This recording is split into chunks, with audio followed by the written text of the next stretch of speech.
us another day. Only to scream into the night. Nothing ever tries to change, even if I want to realize. 'Cause I've been sitting here, same old ways, taking off without the same mistake. Darling, when you go away, it won't be as simple for you.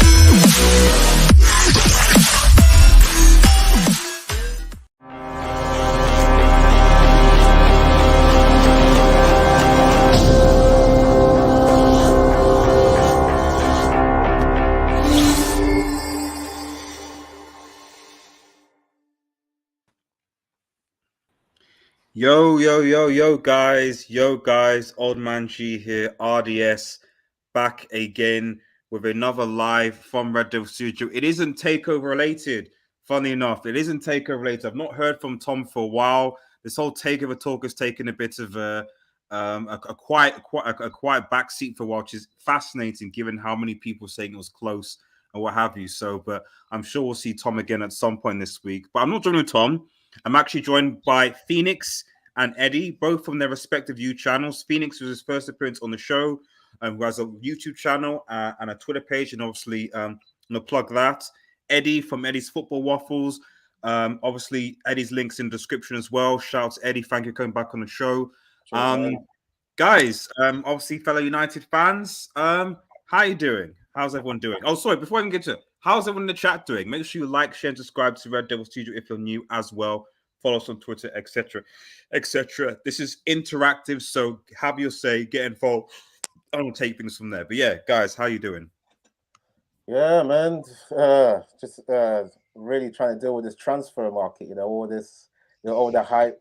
It's like the circus that we always go through. A little bit, annoyed with the takeover, all of that stuff. But other than that, yeah, doing all right, man. Thanks for having me on.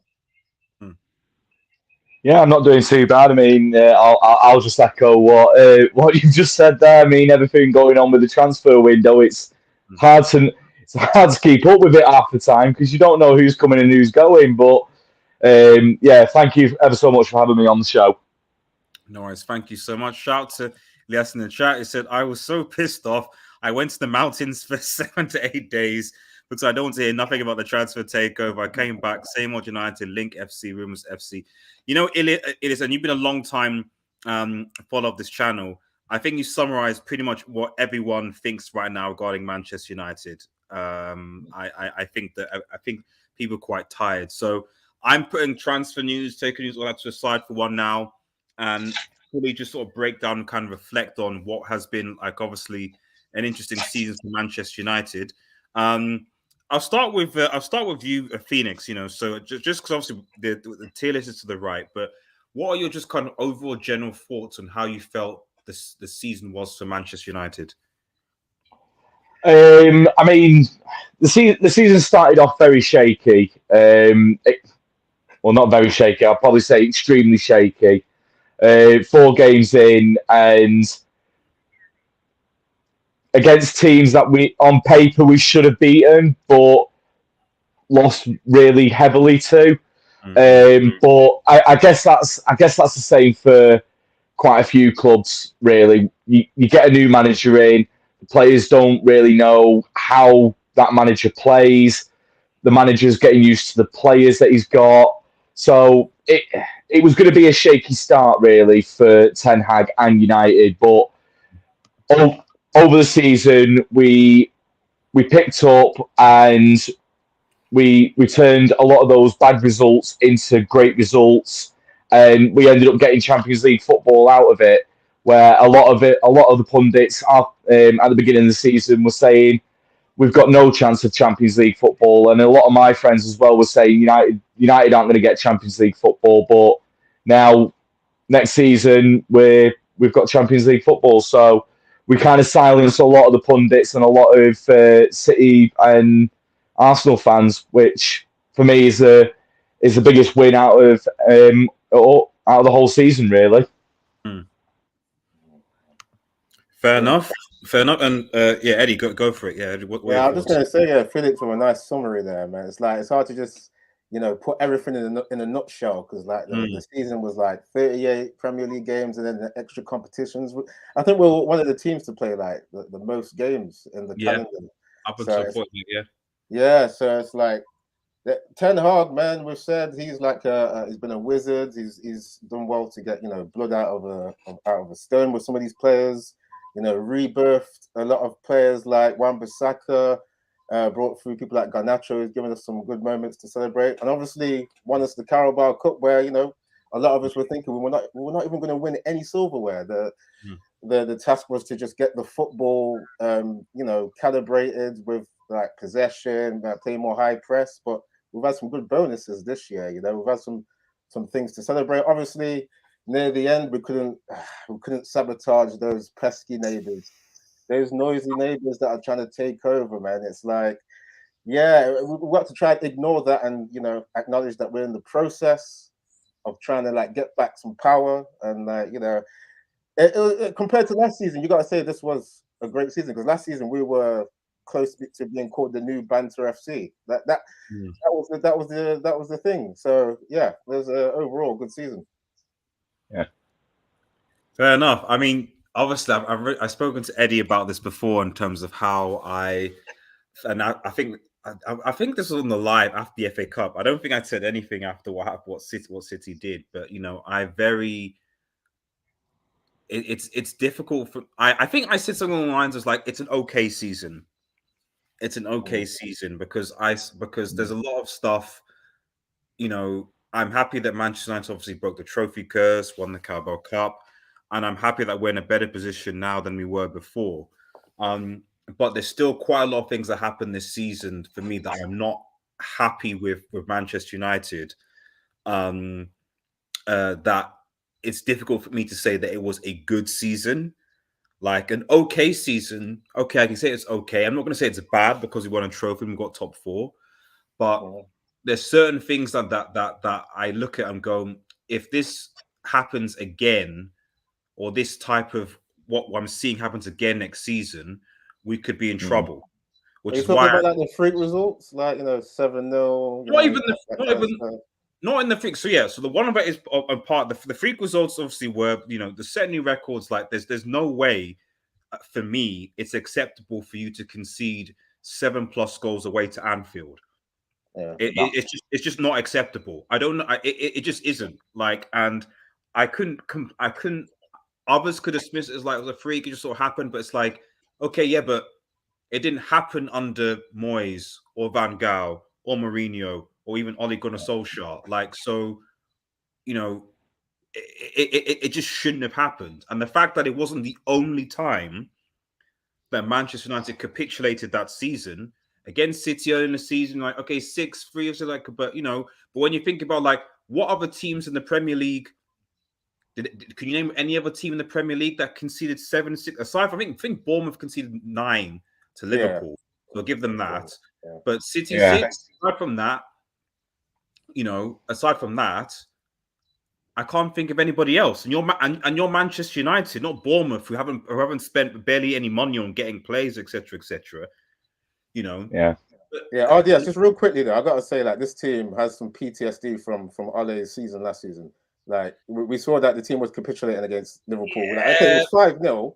It was less, but it's like there's still some of the same players. I don't capitulating.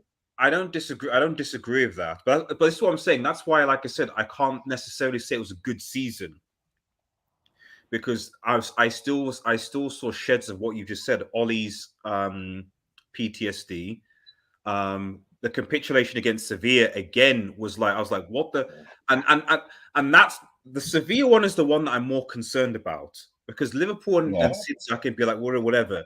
Sevilla for me was what concerned me because I was like, this is a team who we peppered, who we destroyed, but we weren't able to finish, and yet somehow they weren't great, and yet somehow we let the game go away from us, and then we went there and just fell apart.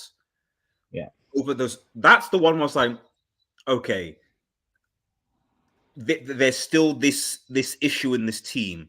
There's still this interesting team where, like, when they're put under pressure, they can potentially fall apart and they don't know what to do. And quite frankly, when I look at how some of the other teams play towards the end of the season, you know, we didn't win an away game against a team in the top 9. Yeah, it's pretty bad. And we played against the top 9. I'm looking, I'm like, which team in the top 9 did I say? Yeah, we really, throughout the whole season, we really went and played at them and really kind of, you know, really, we outplayed them. Did we ever outplay Newcastle over 2 legs? No, not City, not Liverpool, not really Arsenal, to be honest. Even though we beat them on Old Trafford, they were still pretty good for most parts of the Old Trafford. Brentford, maybe okay. I'll give you that. Brighton, definitely not. Who else was in the top 9? I'm trying to think. Okay, Spurs. Okay, yeah, maybe you could say we outplayed Spurs. Not that was particularly difficult to Conte, and they've also got their own mess right now. That's it. You know, so essentially, what I'm trying to say is that I'm saying we had an okay season, but there's still a lot of stuff that I saw that I'm not quite happy with, and I'm hoping, and I hoped that the takeover would have happened by now, whereby we would have been able to be like, right, okay, new owners in, new vision, right, let's start fresh. And now but now I'm even more worried because it's like, if this takeover is going to happen, it's not going to be finalized before the end of before the beginning of next season, and you can already see that our transfer window is being affected by this takeover. So if you're getting this, what I think was an okay season, and you're going to the season where you're looking at guys, the Tonali signing from Newcastle. It's a big signing, man. Oh, good signing. Very technical, man. I'm jealous of that signing, man. People telling me, oh yeah, Newcastle going to fade or not going to do anything or stuff like that. I don't know where that's coming from. Like they're gonna be stronger. You know, Liverpool going to be back. Chelsea, if they get their act together, could potentially back. So, overall, what I'm trying to say is it's just like, it's very difficult for me to be content and then gas going into next season when the season for me didn't end particularly. Obviously, City winning the treble, just, you know, with the United, yes, okay, we weren't good enough, but I was like, I expect at least a little bit more of a fight than what I saw in that game, if I'm perfectly honest. Like, I'm not saying that we were terrible in that game, weren't that bad, but it didn't seem to me like a team that realized that they were potentially giving the best achievement for the club over to another rival. That's not the. I didn't see that aggression, that anger, that passion. I just saw players that were like, "It is what it is. They're better than us." And I mean, especially a United team that's played against City countless times. That as soon as the whistle went in that final, United just looked stiff. We didn't look like we turned up. We still looked like we were on the bus. We hadn't actually got off it. And to me, that is just not the United that I know. That's not the United that I grew up watching. Because any time that the whistle went, whether it was a normal Premier League fixture or FA Cup, Champions League match, Carabao Cup match, United were on the press straight away. That final, we just weren't there. No fighting them whatsoever. And after when the first goal went in, yeah, we picked up a little bit, but not the way that we used to back in Fergie days.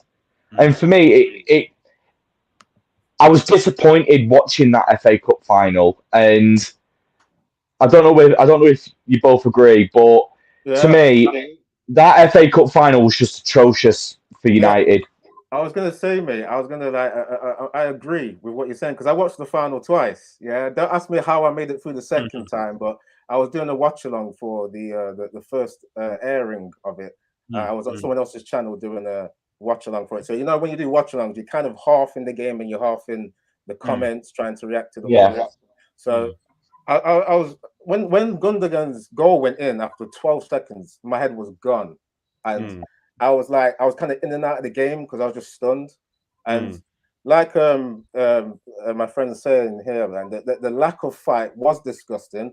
I did see the tactics that Ten Hag was trying to do, trying to contain that team, but there was no not enough slide tackling, not enough rough housing. It was like it was tame. It was like a lion rolling over, giving away its pride, its territory, and it was just like, yeah, we had that chance to really humble these guys they've done the treble now. We had a chance to do it, but yeah. But I will say one thing, guys, is I think is a case of burnout. Yeah, we've seen it earlier in the season where, like, for the Liverpool game, it seemed in that second half that the legs went, not just the mentality. It seemed like the bodies went as well. I think I'm a little bit worried that Ten Hag tries to stay with too small of a contingent of players and plays them too much. Because if you guys remember the away game at Villa where we lost, I think it was 3-1. You could see they were burnt out, I think, from the Europa League game the week before. It's like Ten Hag's winning mentality seems to be a little bit too what would you call it? Too gung ho sometimes. And just to come back onto like what RDS is saying, like, yeah, we're all worried. We're all worried. But a big thing is, like I was saying earlier, the last season was banter. It's like, well, at the same time, it's not just like, oh, okay, a new manager is coming to like refresh the mentality. It's tactics as well. And if you look at the fact that we were playing counter-attack football, which was low energy for a lot of seasons, Jose, Ole, what was that, like 5 seasons, where we're not conditioned to do the high press, high energy. So I'm not surprised that these guys have burnt out this season. Let's look at another guy. This is I think it'll be a final point on this one. If we look at the way Klopp came into Liverpool, right? They were a joke for a couple of seasons when Klopp was there. It took him pretty much till like the 3rd season to actually win anything, to actually get his football calibrated. Like Ten Hag's already won a trophy as well. I know they weren't having capitulations. That's a big thing. They weren't having capitulations, but we didn't see the football until the 3rd season. So we've got to really bite down on the gum shield and like really wait for this football to be properly implemented. The takeover's messing things up, obviously, because I think the owner's not there to actually buy proper players yet. So I think that's the thing. It's like, I think the thing is, it's just, and I mean, I'll go to most of them because I've just seen. So I was like, what's the takeover? So I'm not sure yet, but as soon as Tom DMs me, we will certainly have a live. But as it stands, it just seems like it's anyone's guess. Mawada, we need to be realistic. This team is in transition and gave a good fight against one of the best teams from history. I was happy with the fight they put up in the final. Yeah, I mean, I'm not. And shout out to SSB in the chat, man. Hope you're doing well, buddy. I don't disagree with that. It's just that, like you say, you need to be realistic, Mo, and I am trying to be realistic because right now I'm looking at I'm not just looking at Manchester United. I'm looking at like what all the other teams are doing. I'm looking at where we are, and I'm looking at because all the other teams in the league are not going to be static. The Premier League is getting more and more and more competitive, especially because money comes in. I brought up Newcastle for a reason. Like everyone's assumed Newcastle were going to take like 2 or 3 seasons to get to Champions League football. They're going to build, and then they got Champions League football in the first season, which equals money, which equals players, which equals prestige. And they've got the money to reinforce their squad. That's already another team that enters into the top 4 scenario that wasn't there before. On top of City, who are going to be there. So already in my mind, it's like City have already got top 4. So they're ready, or they're already there. So you look at the other spots. You've got Arsenal, you've got Newcastle now, you've got a Chelsea, you've got Spurs, you've got Liverpool, you've got United. That's 7 teams we're talking about. So the point I'm trying to make is that, like, even if Ten Hag, even if we get the president, if we eventually get to the football yet, what does that actually look like? Does that look like 5th with a Carabao Cup? Because Newcastle, because Liverpool, because Chelsea are also advancing, are also far ahead, are also doing what they're doing.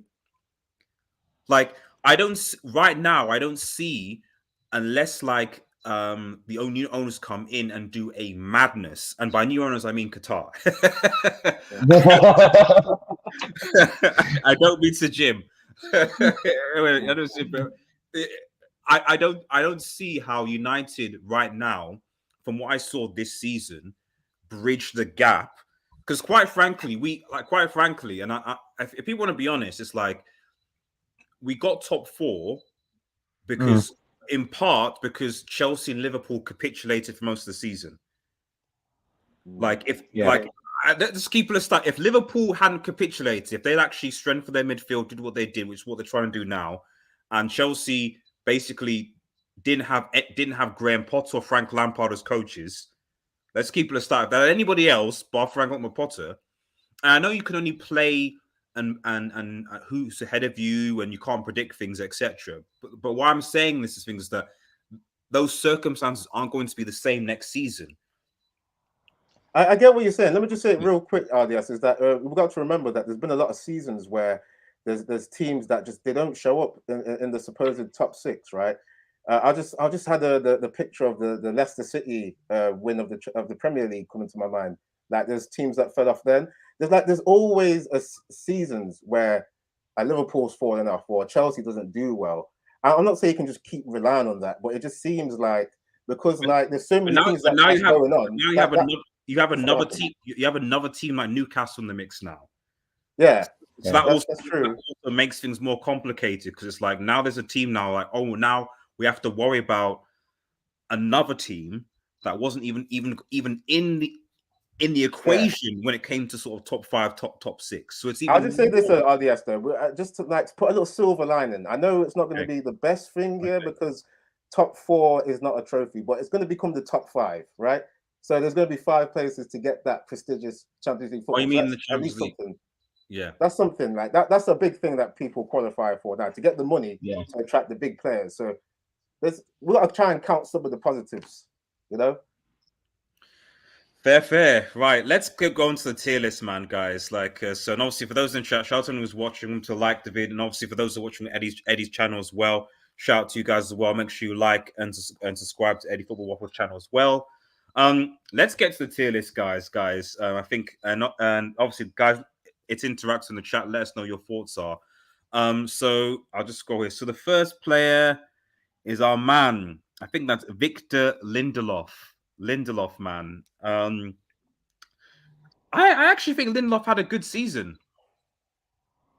He didn't play that much, did he? Really? Oh, wait, sorry, hold up. I just realized I've gone average, above average, excellent. Maybe I should put a good thing in here.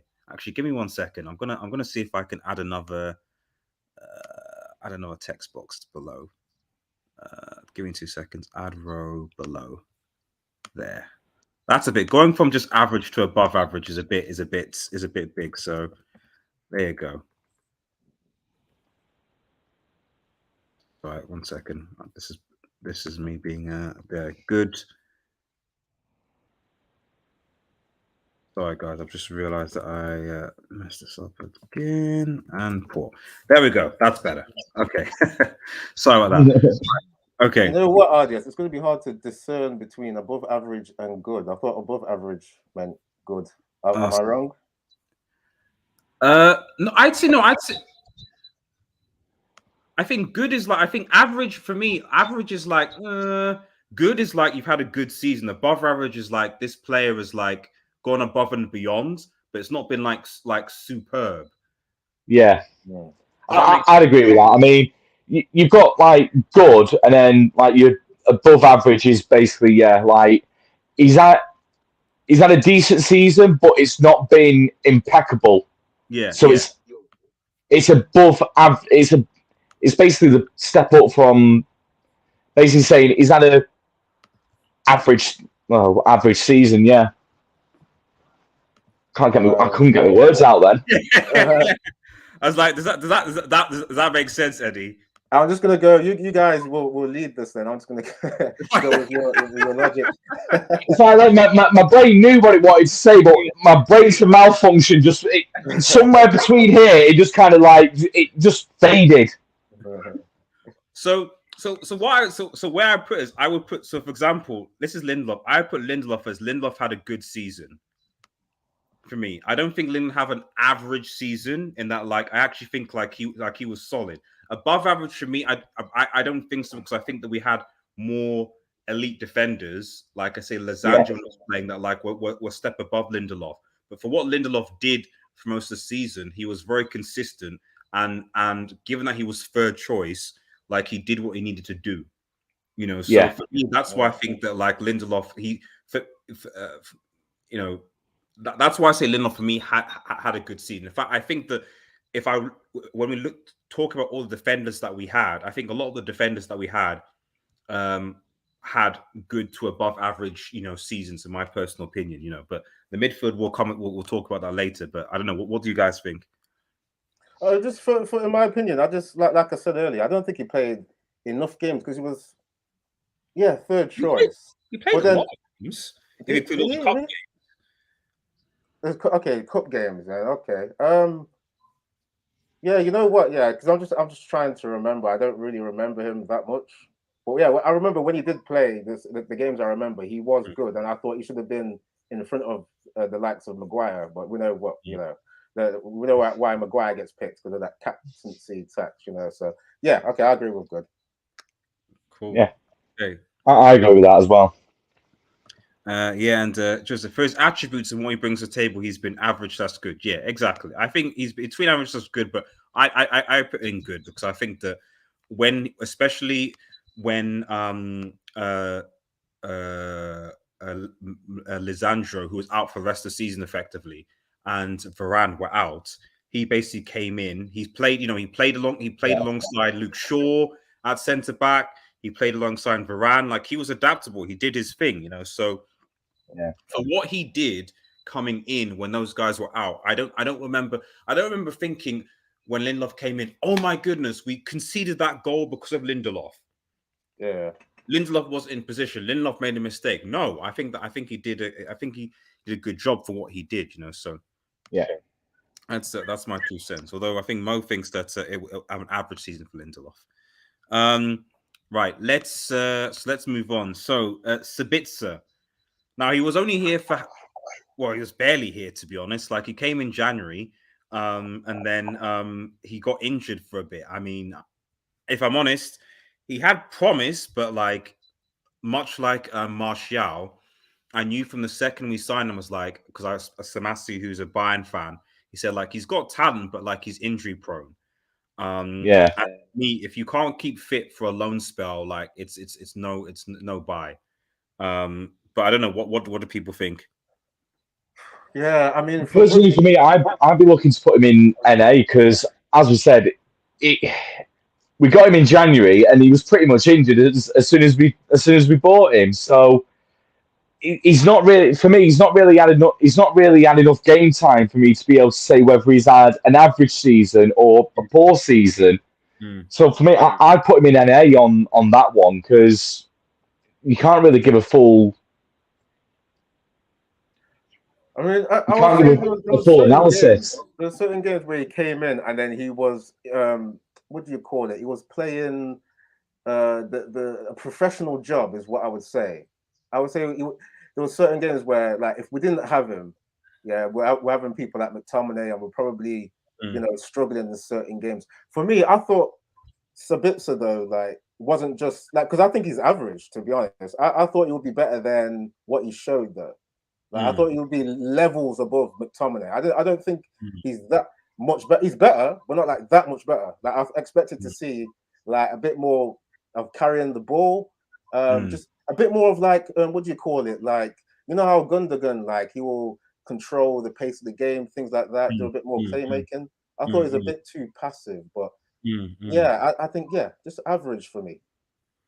I would agree. I mean, I agree with Phoenix that like you can't completely judge him, but I still thought that like for a player that like because it's clear to me he wants to stay at Manchester United.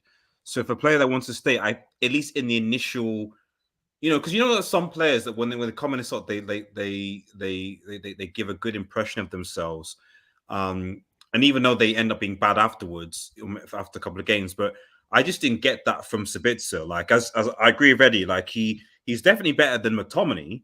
So, but it wasn't that much better. There was maybe 1 or 2 games like, okay, this guy's good, really had a good performance. But in other games, I'm like, this guy is just a passenger. This guy is just, this guy is average, basically, you know. So, but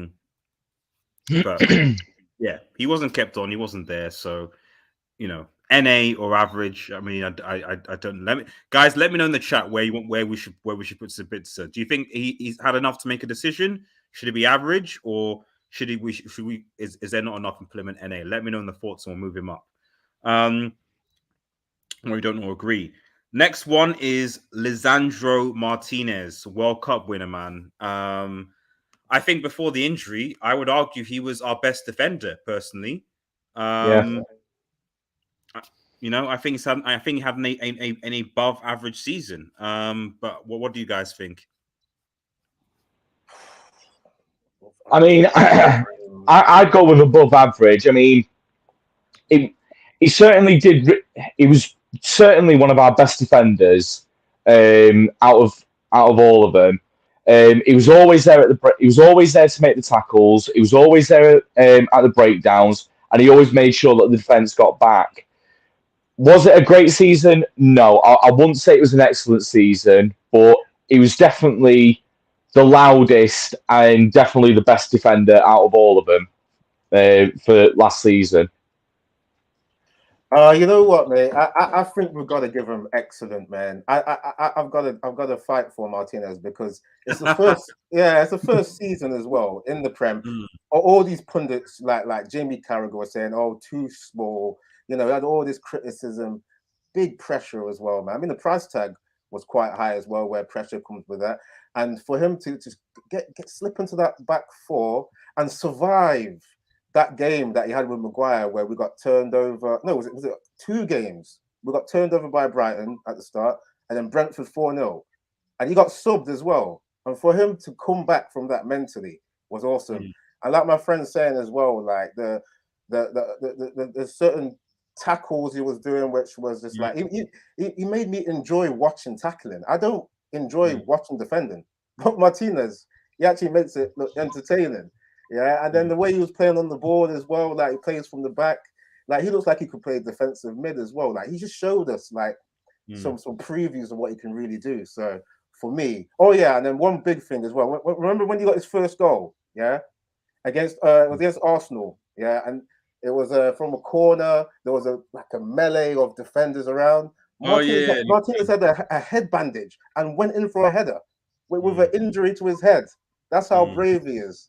Yeah, this guy, man. I mean, the way he's celebrating tackles as well, like, you know, just cheering when we make tackles. Nah, man, come on, gotta be excellent, guys. Come on, guys. I mean, I actually would have been agreeing with Phoenix, but I see Eddie's point because, like, especially for a first season, like to go in from a first to essentially be, I would argue, Manchester United's best defender in his first season, despite the fact, as you said, he got initially dropped for Maguire, who we'll talk about later. And not to mention the fact that, like, he was obviously crucial to Argentina's, you know, World Cup win, obviously that in that as well. And let's keep it a stack. The reason why De Gea has the most clean sheets, is it really because of De Gea? Or was it because of the defensive partnership that was in front of me? I know he got the Golden Glove. I'm not trying to slate the guy. I'm not saying, but I would argue. Yes, real quickly there. This is why we got to look back at people like Petr Cech as well. When he was getting all the plaudits in that Chelsea team, it was the defenders that were doing the work. And I agree. I think De Gea was getting protected. But it's like the saying is, a workman's only as good as his tools. Same with a goalkeeper. A goalkeeper is only as good as his defenders. Without the defenders, goalkeeper's got nothing. So, for me, if United didn't have the defenders that we did, David De Gea wouldn't. We would have been losing by heftier score lines than just 7-0 against Liverpool. Yeah. And shout out to John. I think it making a lot of sense, and obviously Raul as well. That Salah. Yeah, that's the only blip I would say, but I don't want to hold that against him. Salah. That Salah where he sent Martinez to like another dimension is kind of He'll need to get. But we move. We move. I think he can still go in excellence. So there we go. Fred. Listen.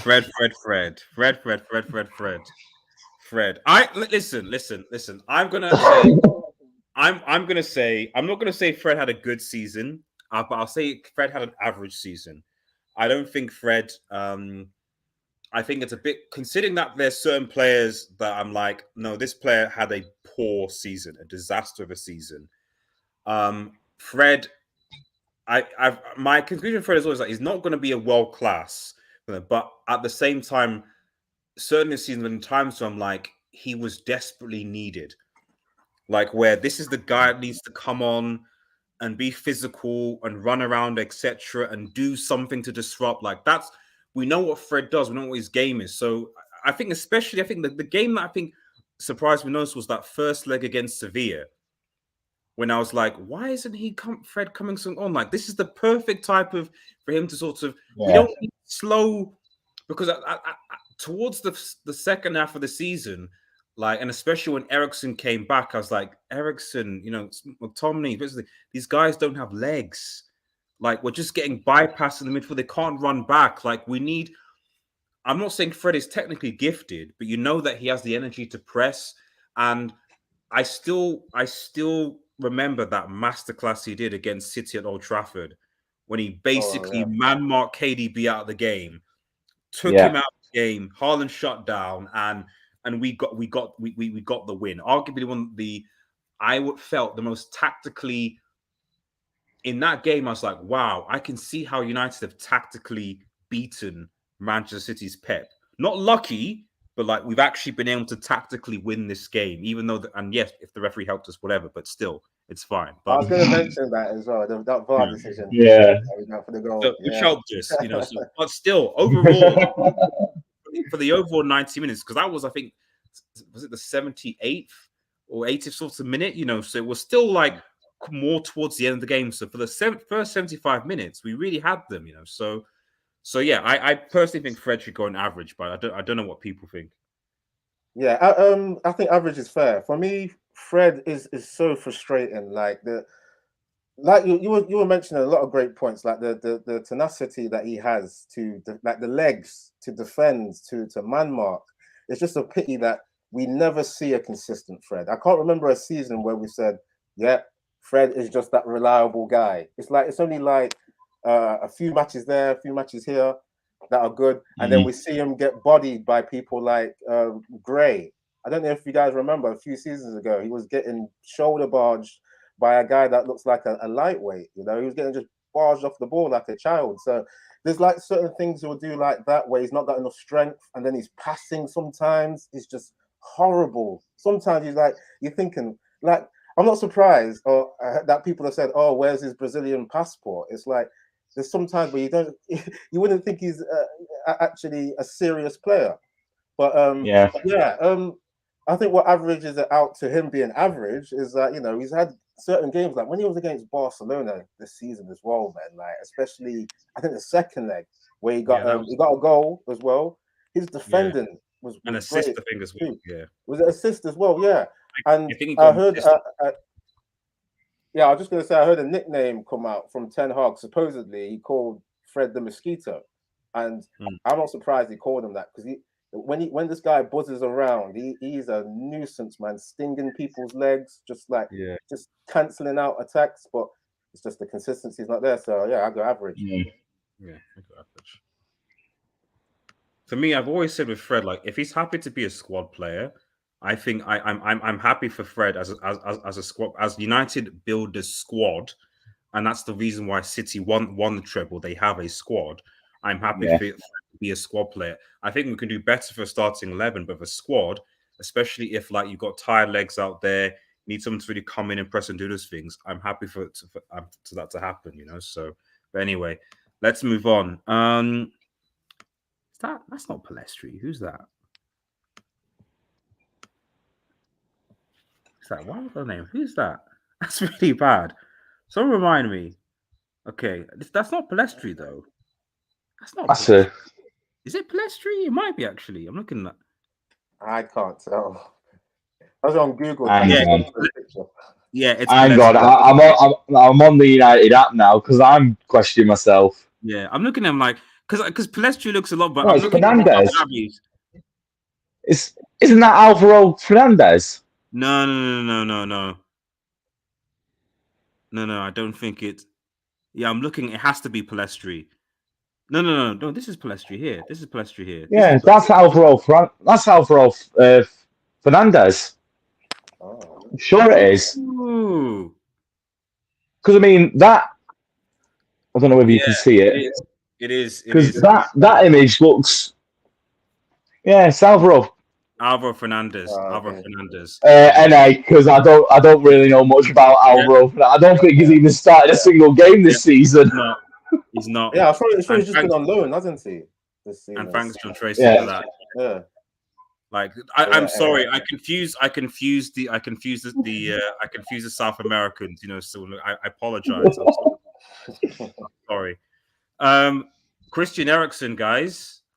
Christian Eriksen. What we're saying. It's a hard one. I mean, he's not had above average season. I gotta say average. I don't want to put it. I think it's really. I'm umming and ahhing between either a good season or an average season. Yeah. If I had to, I'd have to give it an average season. I don't personally, for me, I just don't feel like he did enough to warrant a good season. Yeah, he was really good before the World Cup, and then after the World Cup, even before the injury, he wasn't bad, but he was just like a little bit kind of. And then as soon as he came out for the injury, he just was bad. I'd make a case that Fred was better.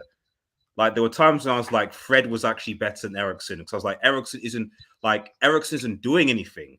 Like he's not like before. Like he was at least going forward and maybe creating. You know, so defensively he was never great going back, etc. But he was creating. He was his passing movement, all the rest of it. You know, was good. You know, but when he came back, like he didn't offer anything. I don't remember him registering many assists.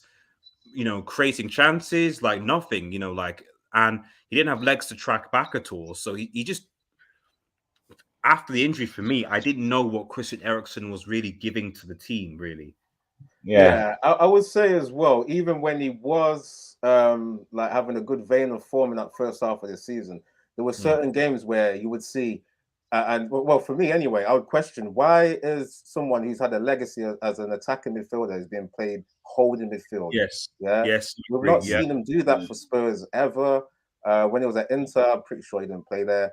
I don't know if he did at Ajax, but it's like when he's older, it's like you're gonna need legs for that midfield engine. And I was just thinking there was some games where Casemiro would have to do double the work, basically.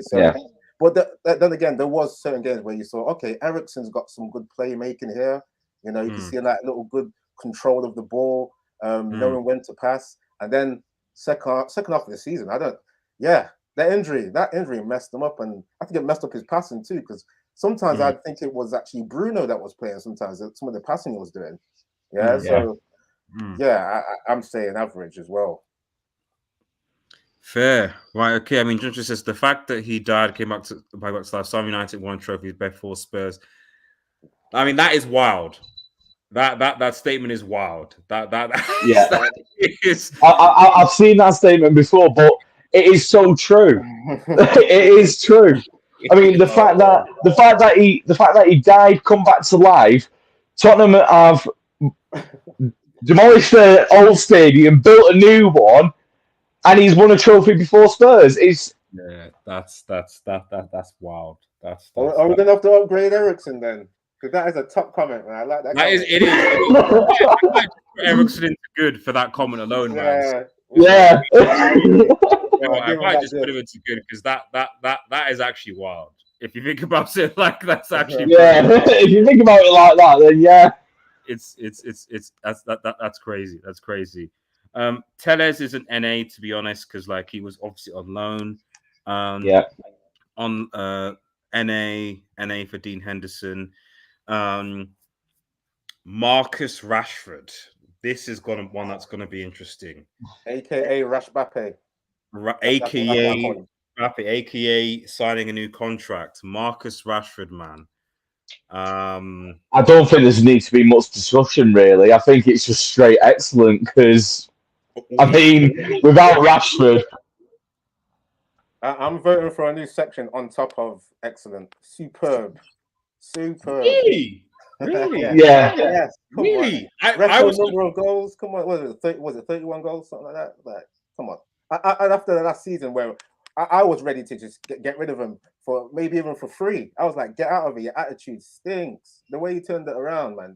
Come on. Yeah. He's turned And especially after the World Cup as well. I mean, he came back from that World Cup with a vengeance, and he went on a absolute storm after the World Cup. There was just no stopping him. It was like every single time, even when I wasn't watching the games live, and I'd be waiting for notifications to come through on my phone, I could guarantee that the first notification I'd get is Rashford scored. Straight away.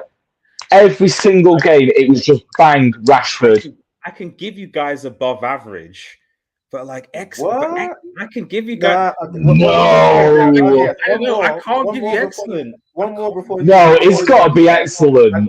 I gotta say, guys, we gotta remember he came back from the injury of having floating bones in his back or his foot or whatever. Ole burned him out, and this guy did well to get his fitness back.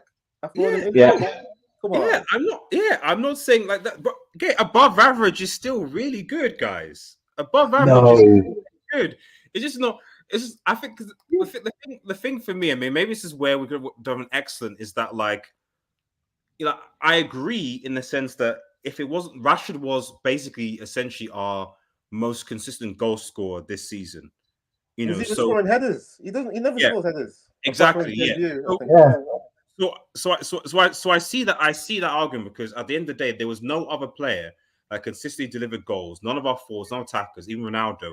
Then Marcus Rashford. So I agree with that. The reason why I'm reluctant to give excellence to Marcus Rashford is because yes, he scored. I don't know how many goals he scored in the Premier League in total. Was it 20? I don't think 17. 17. So the reason why it was excellence is one. I still think that Rashford is still doing things as part of his game that I still think that are still annoying and still quite frustrating. And the biggest one for me is that he's still incredibly selfish. And there are a lot of games I have in a season where I was like, right, whether in cup competitions, in the league competitions, where like Rashford, like, you just have to square the ball here. You just have to pass the ball here. And this is easy. This is done. We get the win. We get the 3 points, etc. Yes, goal scoring is part of the game, but Rashford isn't. If this was Haaland or another tax agreement, I'd be agreeing with you.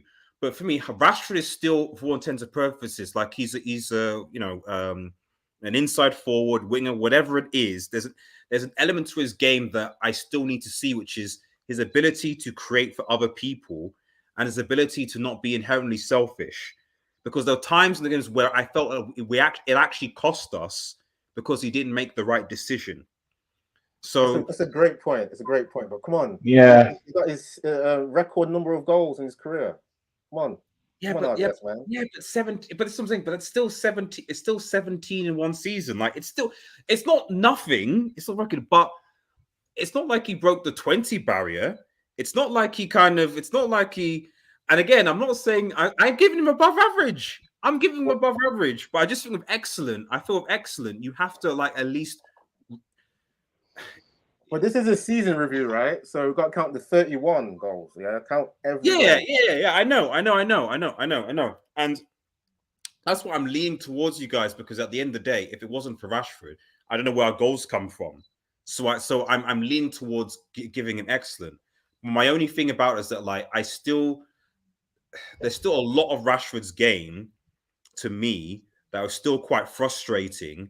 That if it wasn't for the fact that like we heavily rely, like essentially almost what I'm saying is that like, and especially towards the end of the season where I felt that probably the last third of the season, like I felt his goals did dry up. He did seem to go missing in the tail end of the season, and I've always said sometimes like that. You need your players to step up. Your most important players to step up. The time to step up. It's not in the first 10 games or 15, or 15 even. It's the last 10 games of the season. That's when I need you to step up. That's where I need you to step up against Sevilla. That's where I need you to step up against City. That's where I need you to step up in the last couple of games to to make sure you secure. It's important. I think that's when we need other players to come in like and help. Like Weghorst. Come on, man. There gotta be other players helping. Well, of course, that's why I'm going to be talking. Like a lot of those other players, you know where I'm going to put those other players. If you think I'm putting Marcus Rashford in above average, there's certain players, and there's certainly one that you're going to be surprised. But well, I don't know if you'd be surprised by, but like he's definitely going in there. But by the way, RDS, Mo in the chat saying 11 assists too. So he did have some. He did give some service. Wasn't completely selfish. Okay, if he did what you say, if he did honestly, if he did what you say, he'd be missing. No. I'm not saying that. Like, I'm not saying that. I'm not saying I'm expecting Rashford to be Messi. It's just at times, like I just feel like he can still be quite frustrating to watch. But I will put him in excellent for the shit for the shit. For the yes. Come on, if we didn't have him, I don't know where the other goal scorer for United would come from, to be quite frank. So for that alone, for that dependence, I'll put him in excellent. Even though I would say here, but another guy, Raphael Varane. Where did Raphael Varane? I mean, Mega disagrees with us. He's stat padded in the Europa League. I know Mega has a Rashford. It isn't a fan of Rashford, so.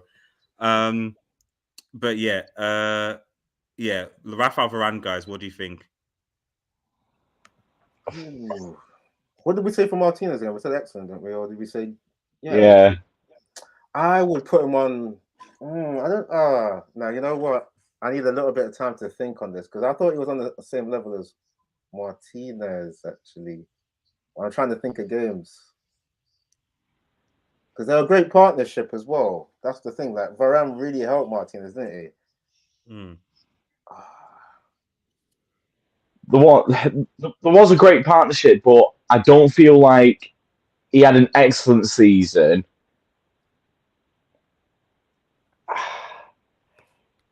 Can I justify him having an above average season? Yep, I can justify that. I mean, if you can justify it, then it might change my mind because at the moment I'm leaning towards more good season than above average. So if you're able to convince me, then I might change my mind on it. But at the moment, I'm leaning more towards good. Yeah, I'm trying to think. Can I give an above average thing for Varane? Yes, I can. I would say because I think that we've gotten used to. I know, I went on the rant about like the 7 goals you conceded against, but the biggest thing I think, and obviously because Varane has played for most of the season, to be fair, he has, and you got to factor in that Varane has been part of that, a mainstay of that back two. And bearing in mind, like one thing that surprised me, obviously, one, the fact that David De Gea got the most clean sheets, but two, if you actually look at the goals that we conceded, we actually, I think, were, third or fourth for the total amount of goals conceded in the league, and that includes, I think, it might be third or fourth, or behind City. And actually, no, let me get the table up. Give me 2 seconds. I'm fairly sure it's. Let me give me 2 seconds, guys. Wait, are you saying 4th best defense or 3rd best defense? Premier League table. I thought we were quite bad because of the capitulation results, but I'm surprised at that. Yeah. So we had the joint 3rd best defense with Arsenal. So it was ironic. Well, it depends on your interpreter because Newcastle and City both conceded only 33 goals. So they had the joint first. And then second would be United and Arsenal with 43 goals. And that's bearing in mind 6-0, 6-3, 7-0, 4 to Brentford, etc. And all the goals were continuous goals. And yet still, with those demolitions, we still managed to have the third, let's say third for simplicity, best defensive record in the league over a 38-game season.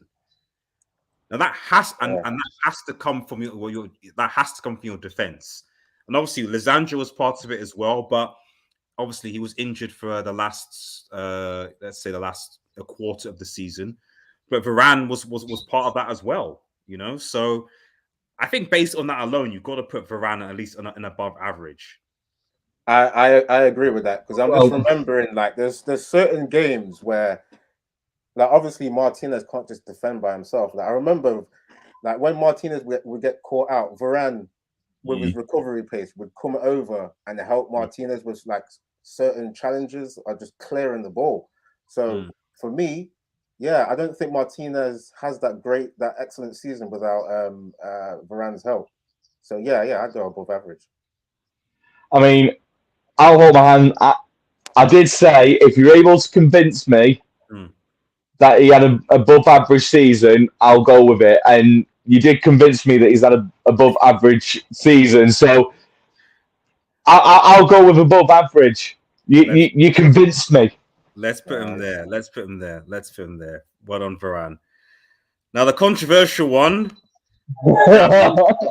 David De Gea. I mean, versus was it? Sorry, David De Gea used to be a goofy, ain't now, and also making most errors, good defense, and DM.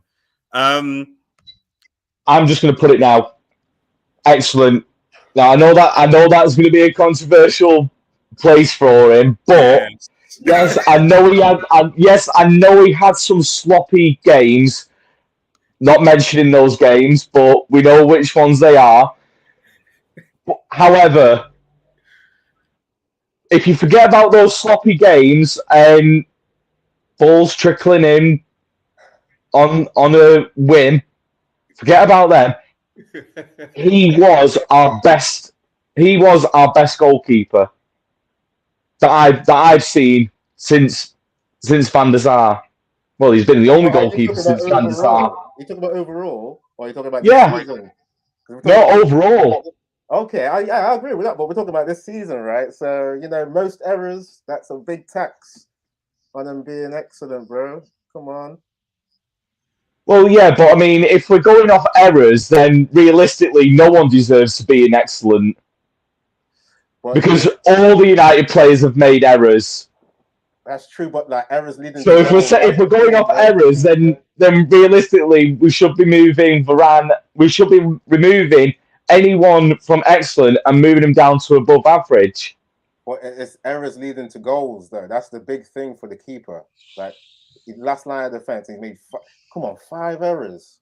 Like, and we're forgetting that De Gea wasn't doing the good distribution that we need to see. A lot of times, when he would make like these, you know, match-saving saves, he'd be giving the ball away to the opposition. Like, I never noticed this until like you know, Rants. Rants is very negative. I'm sure everyone's seen him online, but if you do see a lot of his play out from the back, it's not great, and it initiates the attack from the other team.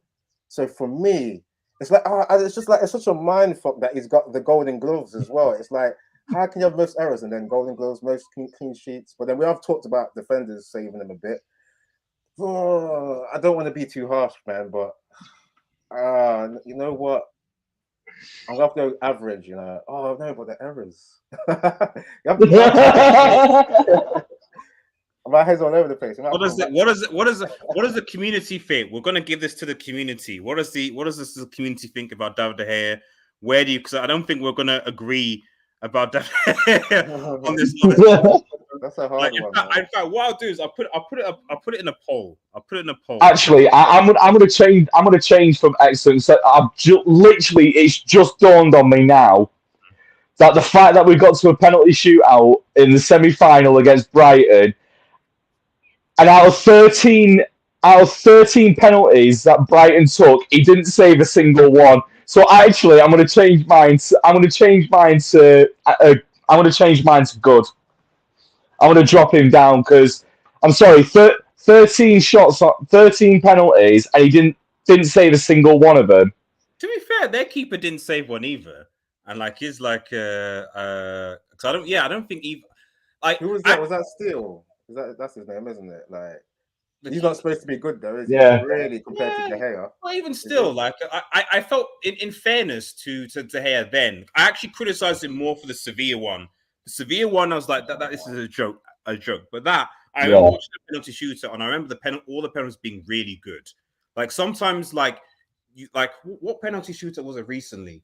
I can't remember. Was one where like I think it was one of the playoffs, and I was like, these penalties are just good. Like sometimes people just take good penalties, and they're just like, there's just nothing that you can do about it as a keeper. You know, like it's just really good penalties. There's nothing you can do. So that penalty shoot, I remember thinking like, yeah, no, most of these are just too good. But the thing is, when you got every single Brighton player's penalties on your water bottle, and you're still not able to save them, for someone like David De Gea, that's a big thing, really. How is Martinez excellent, but Varane above average? I mean, for the reasons in part because you could, I guess, what my regard the justification is because this is Martinez's first season. This is my friend in the chat. Yeah, that's actually I think that's a genuine point because he's a big fan of Varane. For me, the context is like I said earlier, it's Martinez's debut season. He had all the criticism, like the magnifying glass on his height. Like I'm a small man as well, yeah, and I've had flack for my height, yeah. And when people have put pressure on me to do things that are physical, I felt pressure because I'm small. And he's in front of billions of people performing at one of the worst clubs for pressure. So for me, that for him to have this amazing season, yeah, or this season when he's shown that he's proven, you know. There's certain players that take a few seasons to adapt to this league, to even just adapt to the culture. So for me, it's got to be excellent, man, on that context. Yep, I agree. I agree personally. I mean, David De Gea, like, where's the David De Gea? Let's see. Is there any? What are people saying about David De Gea? Let us know. What are you guys saying about David De Gea in the chat? I know Mega is a hater, but it's just as poor. So, but I think I've got a problem. Sorry, I've got a problem with giving a keeper poor when he's got golden gloves there. It doesn't sound right. It's like that's the thing. I'm gonna say average. Yeah, that's my rating. Yeah, that's the thing. It's like I see what. Yeah, I would. He did make some good saves, isn't it? He did make some good saves. I would say average as well because, like you said, you're right. He's got the golden glove, and at the end of the day, like it's like, yeah, I've seen worse seasons from De Gea. Let's put it that way. Recently, so are we able to agree on average, Phoenix? Are you able to give us that? I'll give average. I can live with average. Okay. And Mecca said, RDS, I'm the biggest David De Gea fan, Lolo. Yeah, of course you are, Mecca. Of course you are. I won't Declan Rice at Manchester United. And well, he's Declan Rice, unfortunately, is not coming to Manchester United. I can tell you that right now, and I'm not a transfer guru. He's either going to Manchester City or Arsenal. End of discussion. It is what it is. Don't get your hopes up about Declan Rice or anything like that. It's just not happening. So let's put De Gea in average. Brandon Williams is NA. Really, he's not really been involved. That's Elanga, man. I mean, Elanga goes from like, Elanga wasn't really a thing, really, was he? Like, I can't remember what he's I can't remember. I don't. Honestly, I can't remember seeing him play really, so I can't really comment on him. Yeah. I think you put Elanga in NA, unfortunately. Yeah, NA definitely. Now, my most favorite and arguably player of the season, in my personal opinion, and I'm shameless. I'll give it to him. I don't care. I'll give it to him. Casemiro, man, is my player of the season, man. He is my player of the season. He was the DM that we needed. His mentality, and I think the biggest thing about Casemiro playing Manchester United this season is that I didn't, because obviously he was playing with Kroos and Modric, and you know, his job was mostly defensive. That's what I'm going to do: defend, protect by four, etc. But I didn't realize how good on the ball he was. Like, I knew he was good, but like he's really good. His passing ability is good. The fact that the amount of goals that he scored for us, clutch goals. I mean, that last goal that he scored against, was it the Bournemouth, the back heel or something? I was like, oh, the overhead kick. The overhead kick, yeah, that was against Bournemouth. I think it was, yeah. It was like, that was ridiculous, man. That's a Casemiro can do that. As a striker, sort of. Nah, for me, I don't know if there's any debate. Like, excellent, and I'd argue he's player of the season in my opinion. But I don't know what you guys think. I say excellent, but my player of the season is Rashbappe, aka Rashford. Like, I fought for him hard early on, but yeah, Casemiro. I wish there was two of them in the midfield. Obviously, that can't happen, but yeah, I just mirror your points. Like, the fact that he can actually play on the ball and destroy the opposition's play. It's like, I wish he was like younger, you know, because obviously he's getting towards the latter stage of his career. But yeah, his impact, it's been immense. You know, it's been immense. Yeah, definitely agree with excellent. What do you think, Phoenix? I mean, everything's already been said that I was going to say, so I'm just going to jump straight to it and say, yeah, I completely agree. Excellent. He's had an excellent season. Right. Let me and we'll talk about what guys being a player of the season is. But like I said, for me, he's player of the season. Like, for me, like I don't know what Manchester United would have been. I mean, like I agree that like Rashford was the main goal scorer for United, but like I shudder to think what United would have been if we didn't have Casemiro. Like if we didn't sign Casemiro, we didn't sign a midfielder. I generally don't know where United would have been. I think we would be potentially where Chelsea were. 12th place with Big Fred. That would have been the case. Possibly. Oh God, that name, McFred. Possibly. Oh, it haunts my dreams. Yeah, PTSD. I can't wait till at least McTominay goes. He's been transfer listed as a. Oh, has he? Yeah, yes. McTominay. I think the rumors has been transfer listed, but whether anyone will pay for him, I mean, maybe Newcastle might. I don't know. So, right, another guy that's going to give us some contention, Anthony, man, Anthony. Obviously, first season for him as well. I mean, okay, so I'm going to give a defense to Anthony, and my defense for Anthony is that like he actually has more goals and assists than Grealish had in his debut season.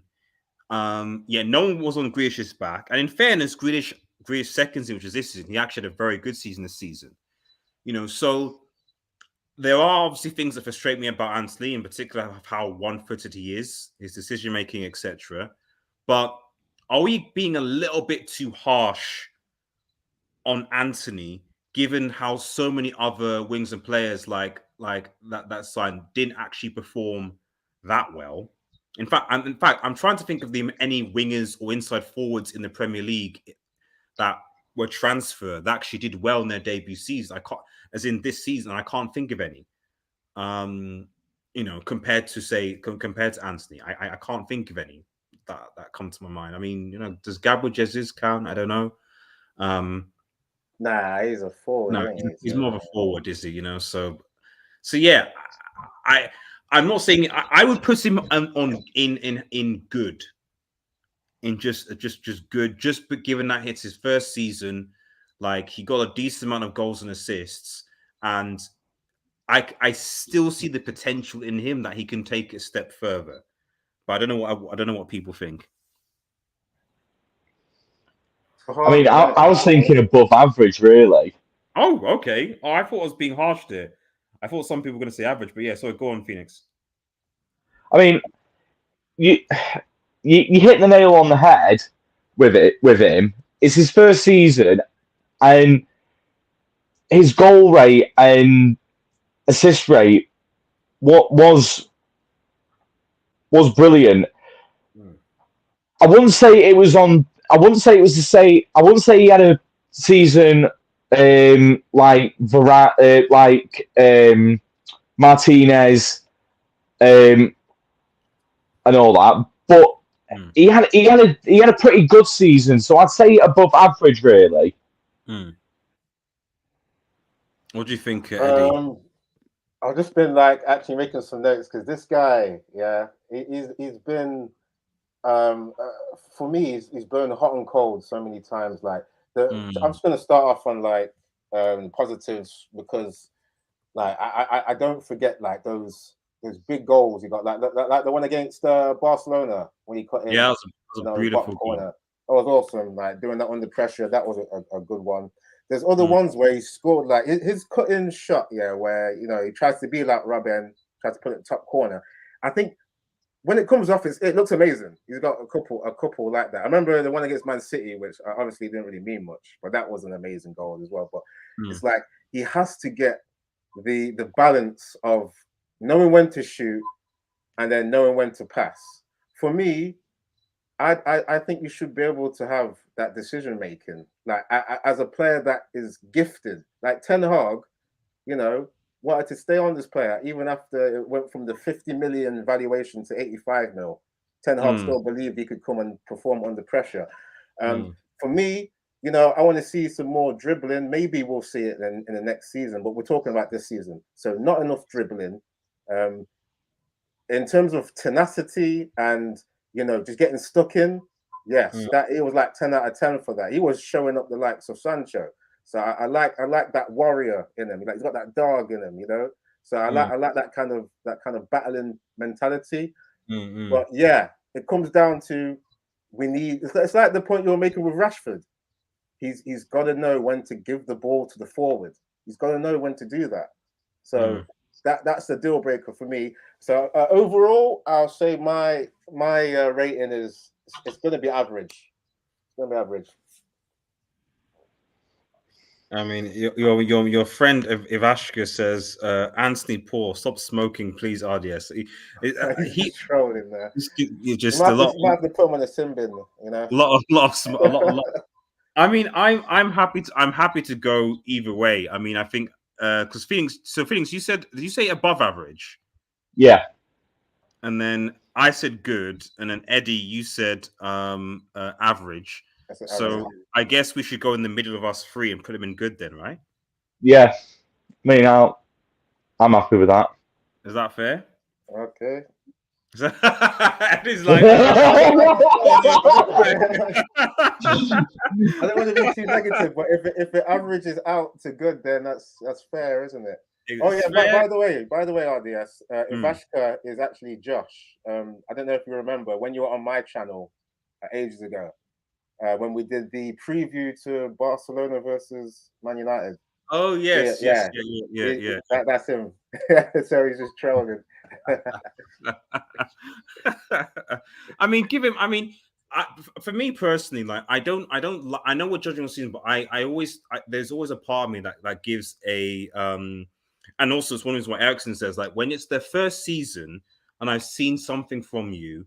And Manchester United, I think I don't want them to be too harsh on that person. Second season is different. First season is such, but for your first season, so when there's something good that's there, as an encouragement, I don't like to be too harsh on. So this season I've not been harsh on Casemiro, on Ericsson, on Malassi, on anyone else the first season because I know that you need time to adapt into a new system, a new team. And if you can adapt, fine, like Casemiro and Lisandro did, awesome. For others, like we saw with Grealish, for example, Man City, I was like, oh, Grealish is crap. Grealish is useless. Grealish can't do anything. And then second season, the guy starts the ball, So I've got to say with Grealish though, man, like it just seemed like it was a passenger for this treble though. Like he did put up some good goals and assists at certain times, like, especially since the World Cup. But like, come on, man, there's a lot of games where he just seemed to just cut inside, just pass it. That's him. Cut inside, just pass it. So yeah. I think Anthony's got to do better than that for his second season. Yeah, to be honest. no, I agree.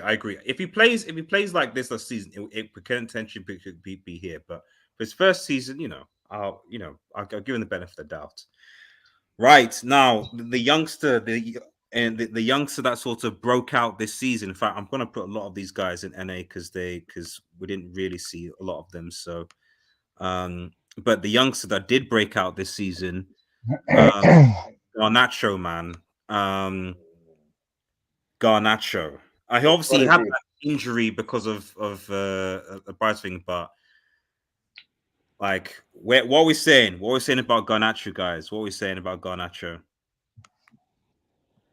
I mean, for me, I'm just trying to assess the amount of games, man. I mean, I love some of them clutch goals he was getting. I remember, I mean, even the debut goal against the Real Sociedad, that was awesome. And then the late winner against Fulham, and then a big one which like made me celebrate like a child was when he got the winner against West Ham in the I think the quarterfinal in the FA Cup. I think it was. That was a great goal. I did a watch along for that as well. So that was a great feeling. Do you remember the goal he scored like literally before the World Cup? When like, let's just finish the World Cup. Before the World Cup, the break for the season before the World Cup, we're playing away to Fulham. Yeah, and it was 1-1, and it was just like, please, let's just have a good end of the World Cup, and he scores the second goal to win and carry it. That was a nice feeling, man. Exactly. So he's been clutch. So my rating, I mean, there's other games as well where he's looked good. He came on against Leeds. Remember when we were trying to come back? That's the only reason why I might put him in either good. I don't want to be good or above average because, like, for me, unlike say, I don't know Greenwood, but it is what it is with him. I still feel with Garnacho that he's still a off the bench player. Yeah. He's not done enough for me where he's like, right, he can stake his claim into the starting 11, and I know I can trust to start this guy. It's more like he's a good bench option. So he's basically he's been a good squad player, but I don't think he's done enough to really kind of force himself into that starting 11 position.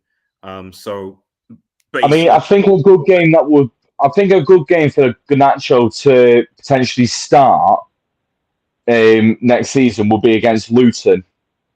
Luton or Sheffield. One of them two for him to start. A team that's just newly promoted, get him out in the starting 11 and see how he does. He may flourish, he may not. But the only way Ten Hag is going to know whether he's going to flourish or not is by putting him in a game like that. But for me, I agree. I'm good. Leaning towards more good. Yeah, good. Than above average. Yeah. I was going to say good as well. Yeah, because the fact that he can't really start games and do the same thing that's a big tax on his rating for me. So good. Let's put him in good, but we can hopefully he'll improve. It's the most important thing. He's got potential there, so hopefully he can improve. Now, can you judge Pellistri? Because we only saw Pellistri once or twice. Can you judge? Obviously, I put Ahmad in the NA because he was on loan to Sunderland. So you can't really judge him seeing at Manchester United, but I do hope that we see more of Ahmad this season because he did ball for Sunderland. But can you judge Pellistri? No, so I don't think I watched the 1 or 2 games that he was in. So for me, I couldn't give a fair judgment on his season really. So I didn't really watch him. Yeah, I did manage to catch like some of these substitute cameos, and for me, I got a taste of like the kind of player that he is, and I've been rooting for him to be like playing more games because for me, I think he's got the experience that from playing in the World Cup. Okay, albeit he didn't play too many games, he was there with that national team. He got the atmosphere. I think he made some appearances. He's been on loan to Real Sociedad and somewhere else. So I was thinking, you should be playing more games. And then when he's also an international. He's all people forget. He's an international of Uruguay, but yeah, exactly. So and then I was saying that when I did see him, he looks like he's that kind of direct winger. He wants to stretch the defense. That means take the fullback to the touchline and like go past them, get a crossing for the forward. That's what we criticize Rashford and Anthony for, not getting across to the forward. Exactly. So, yeah. For me, because we didn't see enough of them, I think it's just gonna have to be average, in my opinion. Fine. Okay. So we will. So average. Do we have enough? Let me know what you guys think in the chat. Do you think we have enough to judge Palestri and put him in, say, an average, or do you think we can't implement NA? Let us know in the chat, and then we'll decide. Bruno Fernandes, guys, the captain technically, because Maguire was barely playing for a lot of the season. I'll put him in the next. We've not seen him enough. Bruno Fernandes, guys, what do you think, Bruno?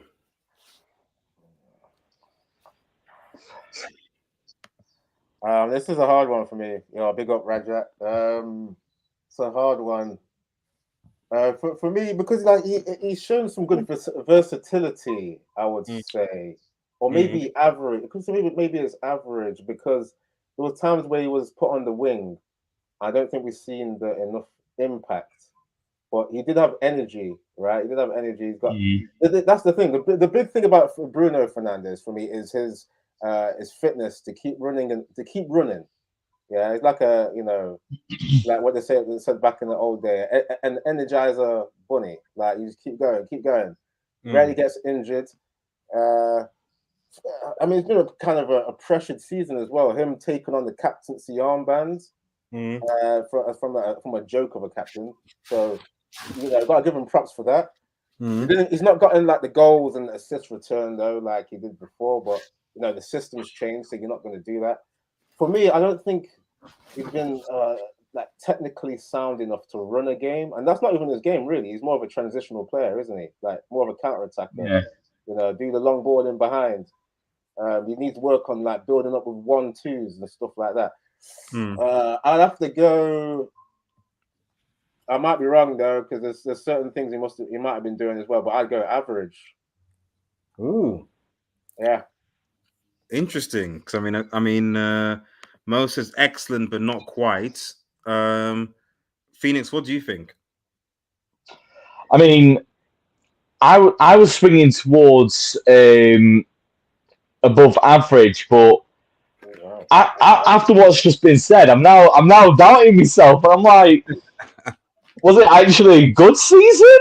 Maybe average. Like I'm now questioning my thoughts really, because what you said actually makes sense. But if I had to say, I'd probably put him in good. I wouldn't say it was an average season. But I'd definitely say it was a good season for him. Yeah, I think I can see that. I think that like Bruno is a tricky enigma because I do think that we can get better from Bruno in number 8 position. I think we can. And I think that definitely Bruno for me is a player that like can alternate between being a squad player and being a starting 11 player, just depending on how he performs. And I don't know whether again because of Casemiro in the midfield, I think probably he had a better season than he had this season. But at the same time, your number 8 is supposed to actually, to be honest, I don't want to say it because he did create quite a few chances, quite important chances, but did he do enough of that? I'm not entirely sure. That's something I missed out real quickly, is that he did create a lot of those chances, but were they quality chances? That's the thing. Yeah. Yeah, were they clear-cut chances, as they say in certain stats? I think he definitely sets the bar high for himself. I think as one of the commentators said. So, but I also think that I would, if it was me, I'd probably, and again, maybe it's because like I'm trying to be reasonable. I would probably put him in good, I guess, only because there's certain players that are coming now that will be coming soon that I'll begin to eviscerate. So good. But if you guys say average, I don't mind that. I mind that either. Like I'm in either or, in my personal opinion. I think it's both of you are saying good, aren't you? I'm the only one that said average. Looks like he's getting a good season. Okay, and again, let us know in the comments as well what you think. So let's put Bruno here. Is that Phil Jones, man? Is that Phil Jones? Is that Phil Jones? If there's another Yeah, I think so. there's another category for not NA, then I put him in there, but there isn't, unfortunately. But he's being released anyway, so it's fine. So, yeah, NA as well. Wout Weghorst. Wout Weghorst. Wout Weghorst, man. Okay, I'm gonna put him there. I mean, and the thing is, I like the guy. I like the guy. I do. I like him. You know, he's cool. He seems like a good bloke, but he was bad. Like,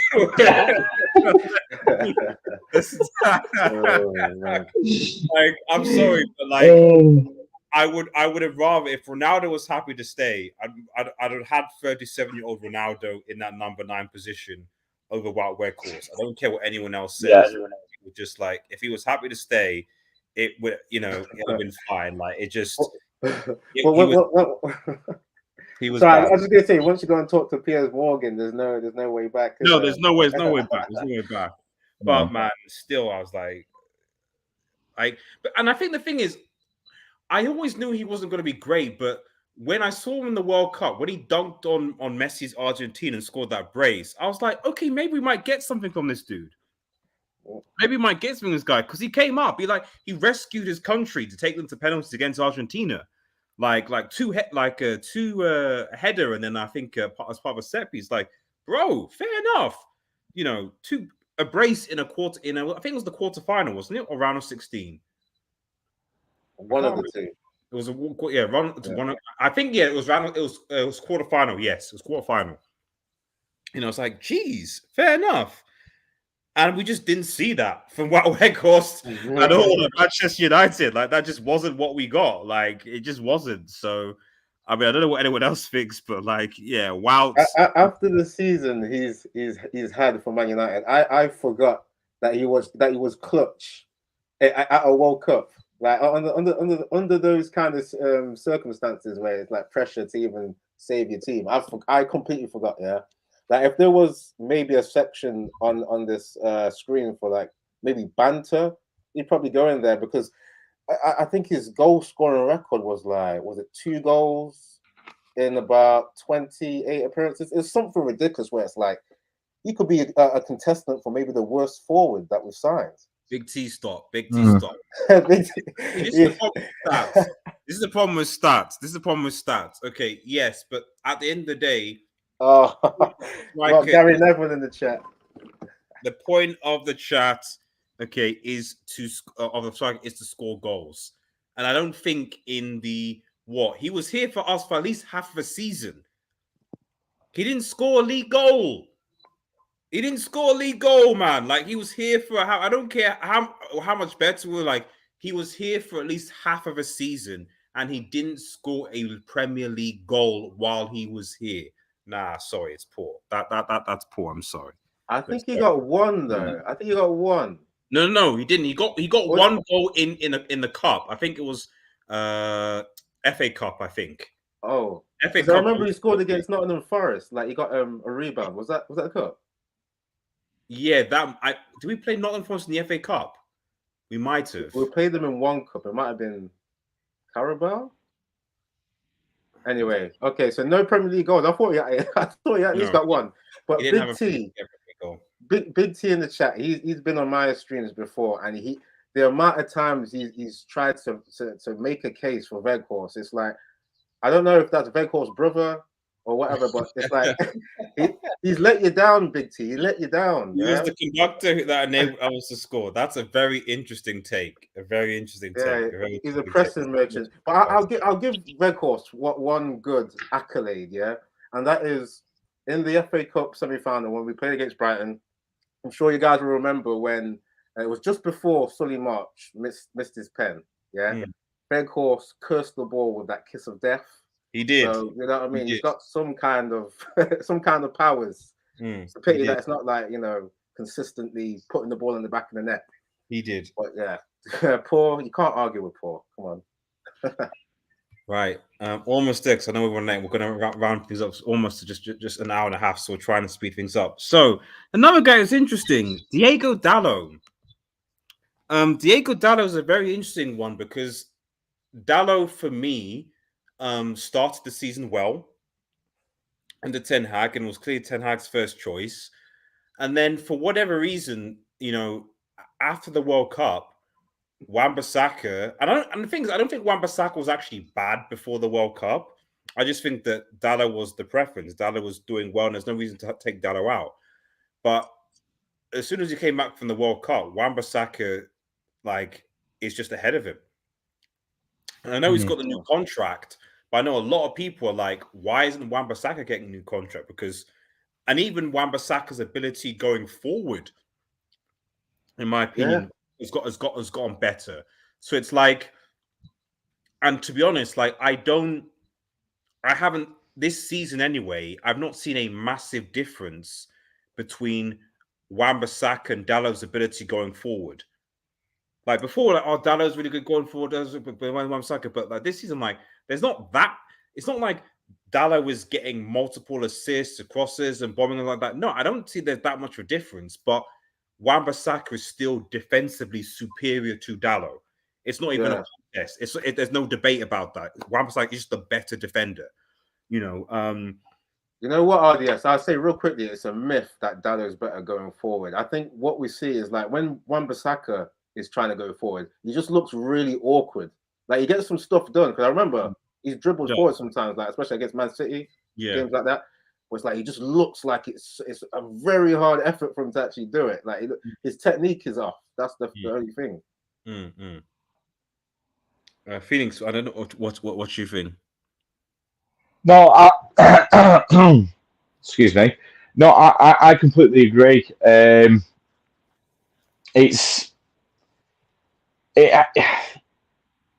I've lost my train of thought there.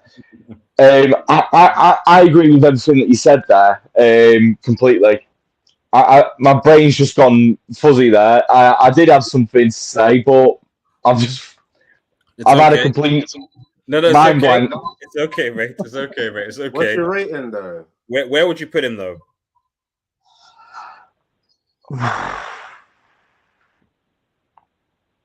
I put him in average. I think I've got to say that's what I was thinking. Average. I don't think it's not good enough for good. I'd definitely say average though.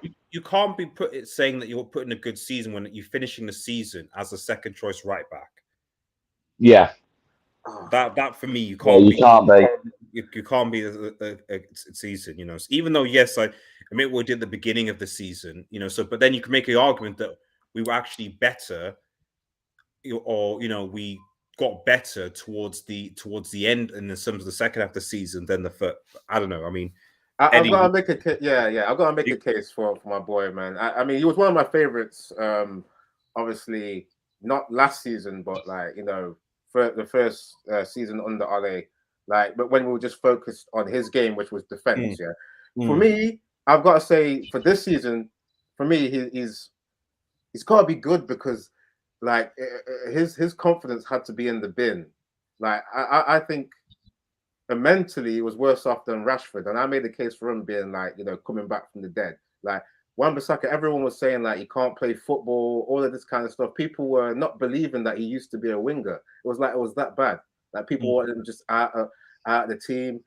And I remember one joke was made about him saying he looks like a fish riding a bike when he's trying to dribble. Can you imagine hearing that kind of thing as a footballer?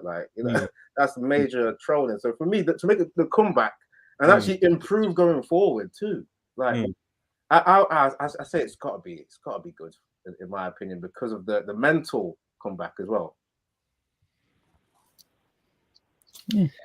Yeah. Well, again, chat, what do you think? I mean, Mo says Dallo was average, and Wan-Bissaka is good. That's what I would. Yes. That was what I would rate. That's what I would rate. Come on, chat, back me. That's the rate. Wan-Bissaka to good. So let everyone.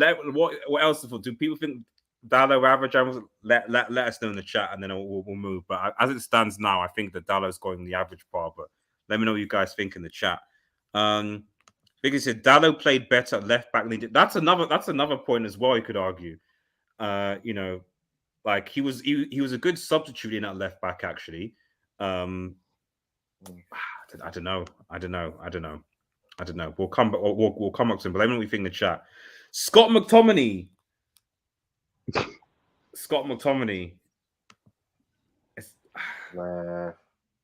It's got to be poor though, isn't it? Because like, what did he really do this season? I cannot sit here and say that he's had an average season. I can't. As much as I want to, I'm sorry. He's had a better season playing for Scotland than he has actually for United. Exactly. So on that basis alone, I'm sorry, but he's had a poor season at United. He's had a tremendous spell with Scotland, but when it comes to United, he's been absolutely diabolical. How he's still managed to get a starting position in the Scottish team, I don't know. Because are you saying he's like the Maguire of Scotland, basically? Yes, that's exactly what I'm saying. Wow. You know what? Yeah, mate. I've got to make a little bit of a case for McTominay. I'm not. I don't want McTominay here. Yeah, but remember, I think of maybe the first 10 games. Yeah, I'm not saying that's like a great sample, but remember when he was playing next to Eriksen in the midfield, as the two. Yeah, they were the two holding midfielders, and I remember he was keeping out Casemiro for how many games? It was a couple of games. I remember when Casemiro first came, I was like, get Casemiro straight in there. When McTominay played a couple of good games, and then the Man City debacle happened where we lost 6-3, and he was thrown right out of there, and he didn't show up again. So, was he? What was the midfield against Brentford? Did Casemiro come in at that point as well?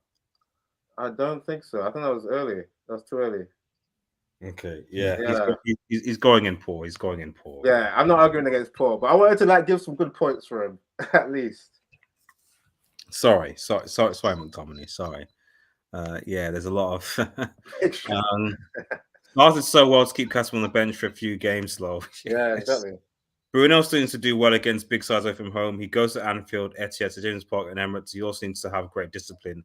I agree, RS3. I agree. We need more from.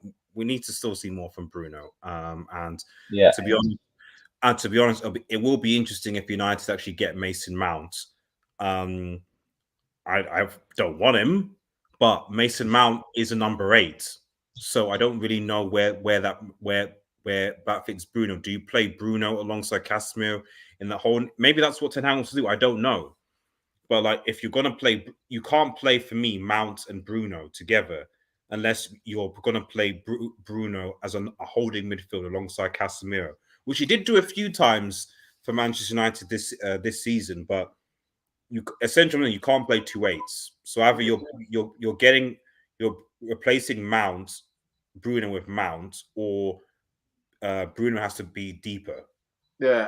Yes. Just on that point as well. I was gonna say, it would probably only work if we have like a centre back come from the defense to help Casemiro. You know, like how Pep's done that whole 3-4-2-1. Push Stones into midfield. I think it would, if you push like a Martinez to help Casemiro, because like you're saying, man, it's just gonna be Mount and Bruno are just gonna leave Casemiro at sea. So, Mount is excellent, but the thing is, Eriksen plays quite deep for us. That's the thing. Like Mount doesn't play that deep for Chelsea. Like if Mount is gonna be like Eriksen, then we're taking a player and not using his best attributes. And Mount's best attribute is that he is an 8. That's his best. He's like he's not like he doesn't play. It doesn't play any deeper than that. And like fair enough to me, like he's actually good at pressing, like pressing from the front. That's what Mount can do. But if you want him to play deeper than that, like I just don't think that's you know, I just don't. If we do that, I might not be watching. I'm fed up of us just fitting square pegs and round holes, man. Exactly. It's just ridiculous. Exactly. So you're either getting him to replace Bruno, or I don't know, Bruno's going to be told next season he has to play deeper. but we can't play Mount Deeper like alongside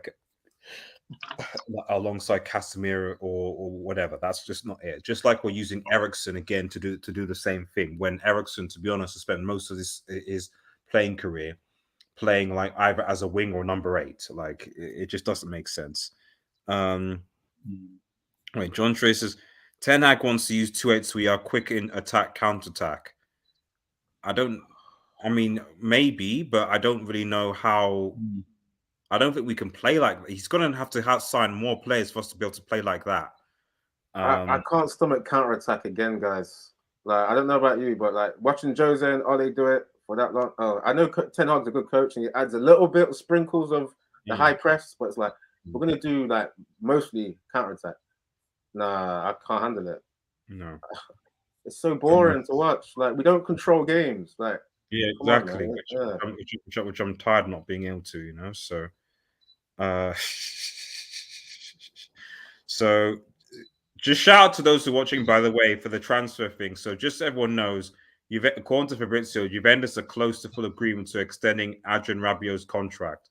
Just in case anyone actually thought United were going to get Rabiot. Anyway, moving on.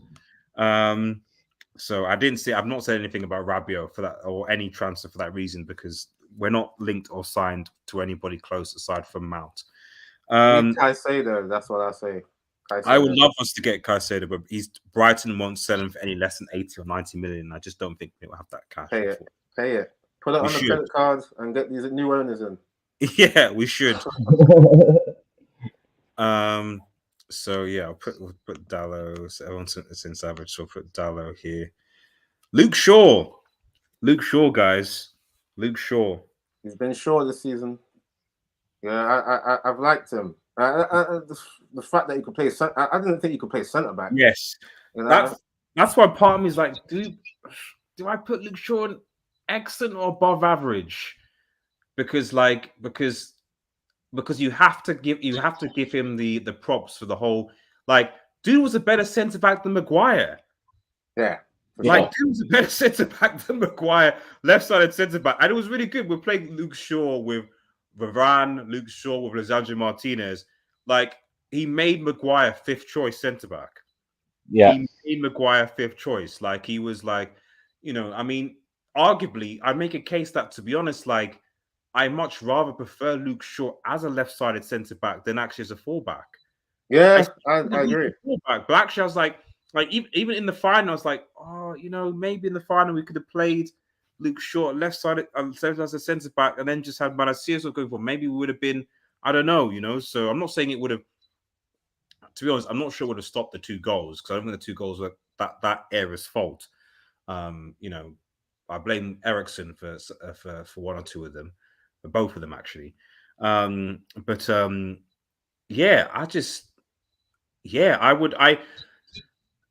above average. I think for me would be I agree with that for Luke Shaw.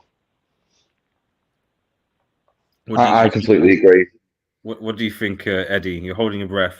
Yeah, I was just gonna say as well. Like we got to assess like how good he did at left back as well, because for me, I think there still is the question of his chance creation from that left. Unless I'm wrong, but I don't really remember him really being that kind of guy that sets the world alight with the getting the crosses in to the forwards and things like that. I think he's a little bit languid still with doing that.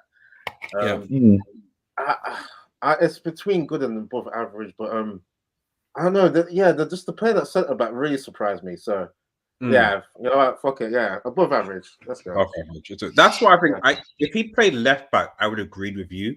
But I just think the fact that like he was used predominantly. I mean, it's almost like, are we seeing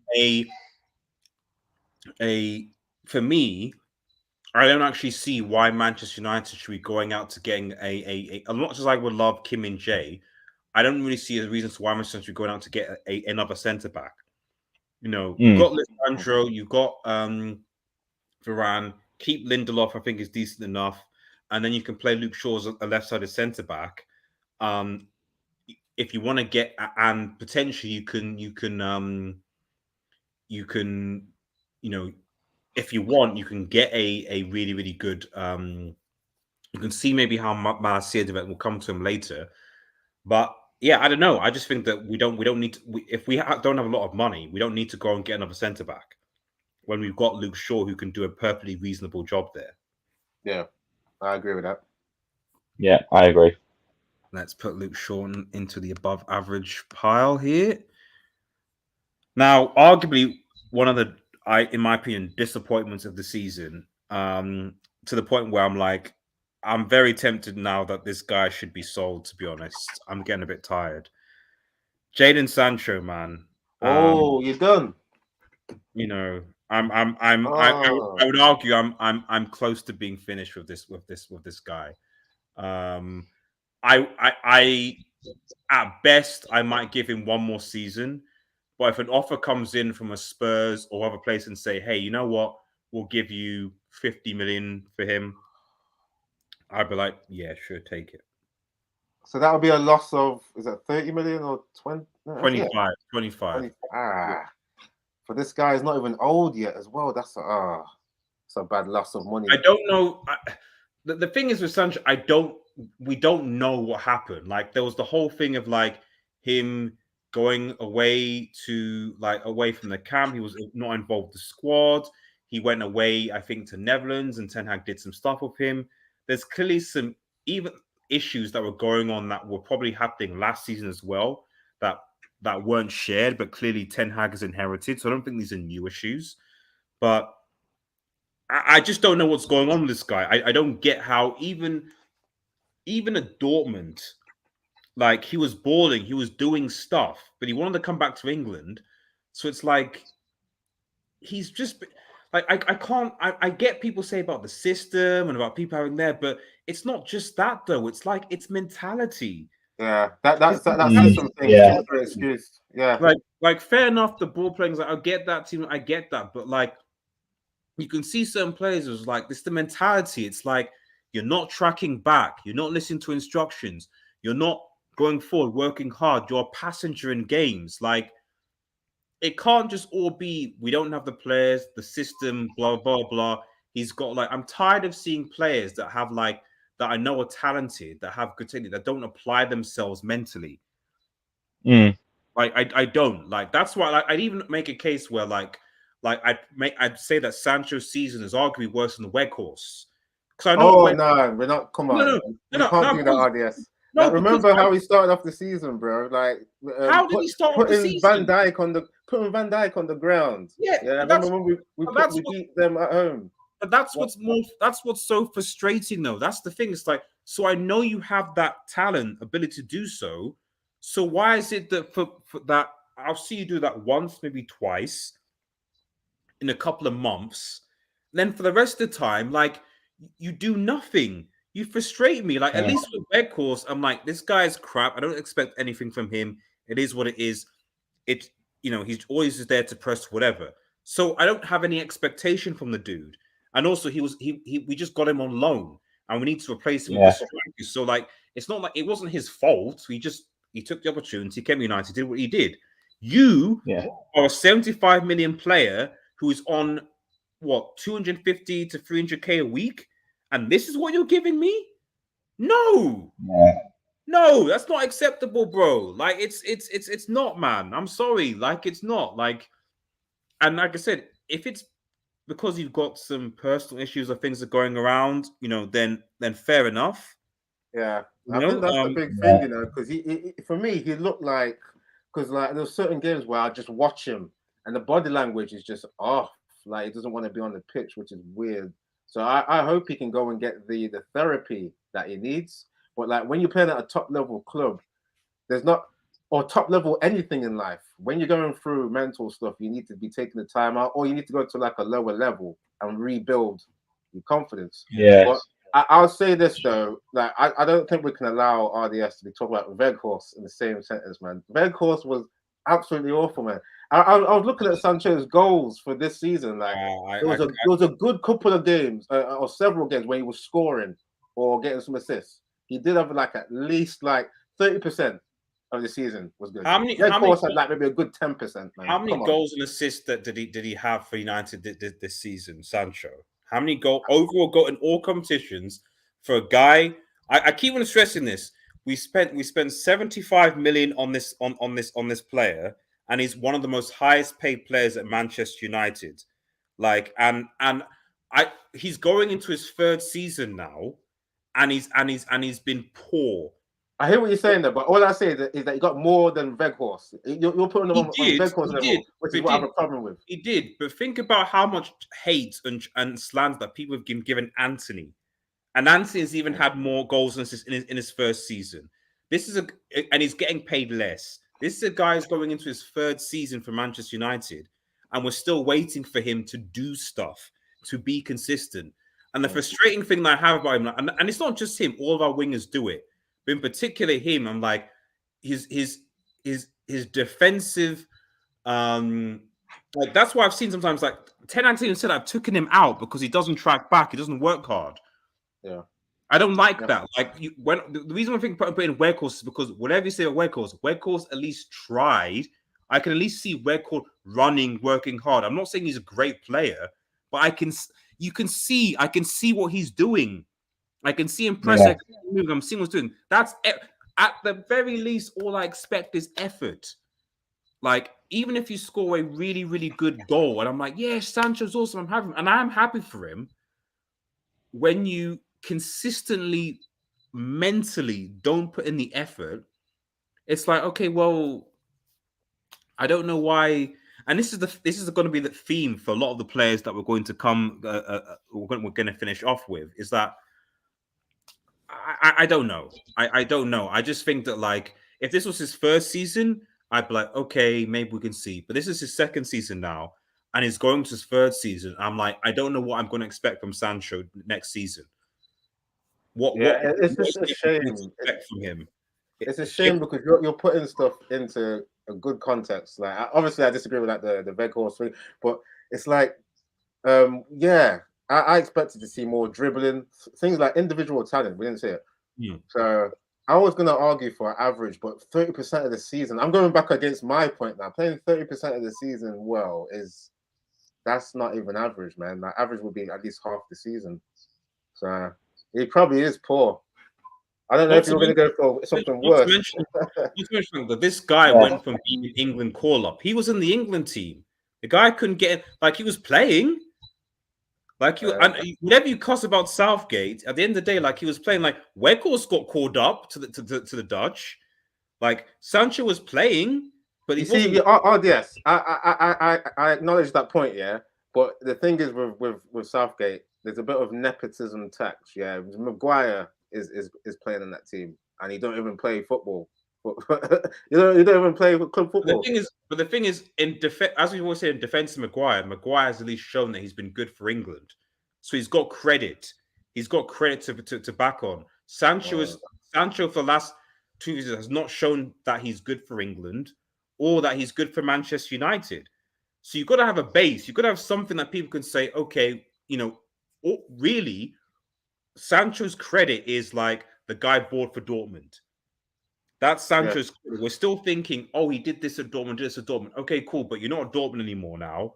So what are you doing for your nation? What are you doing for United? You're doing neither.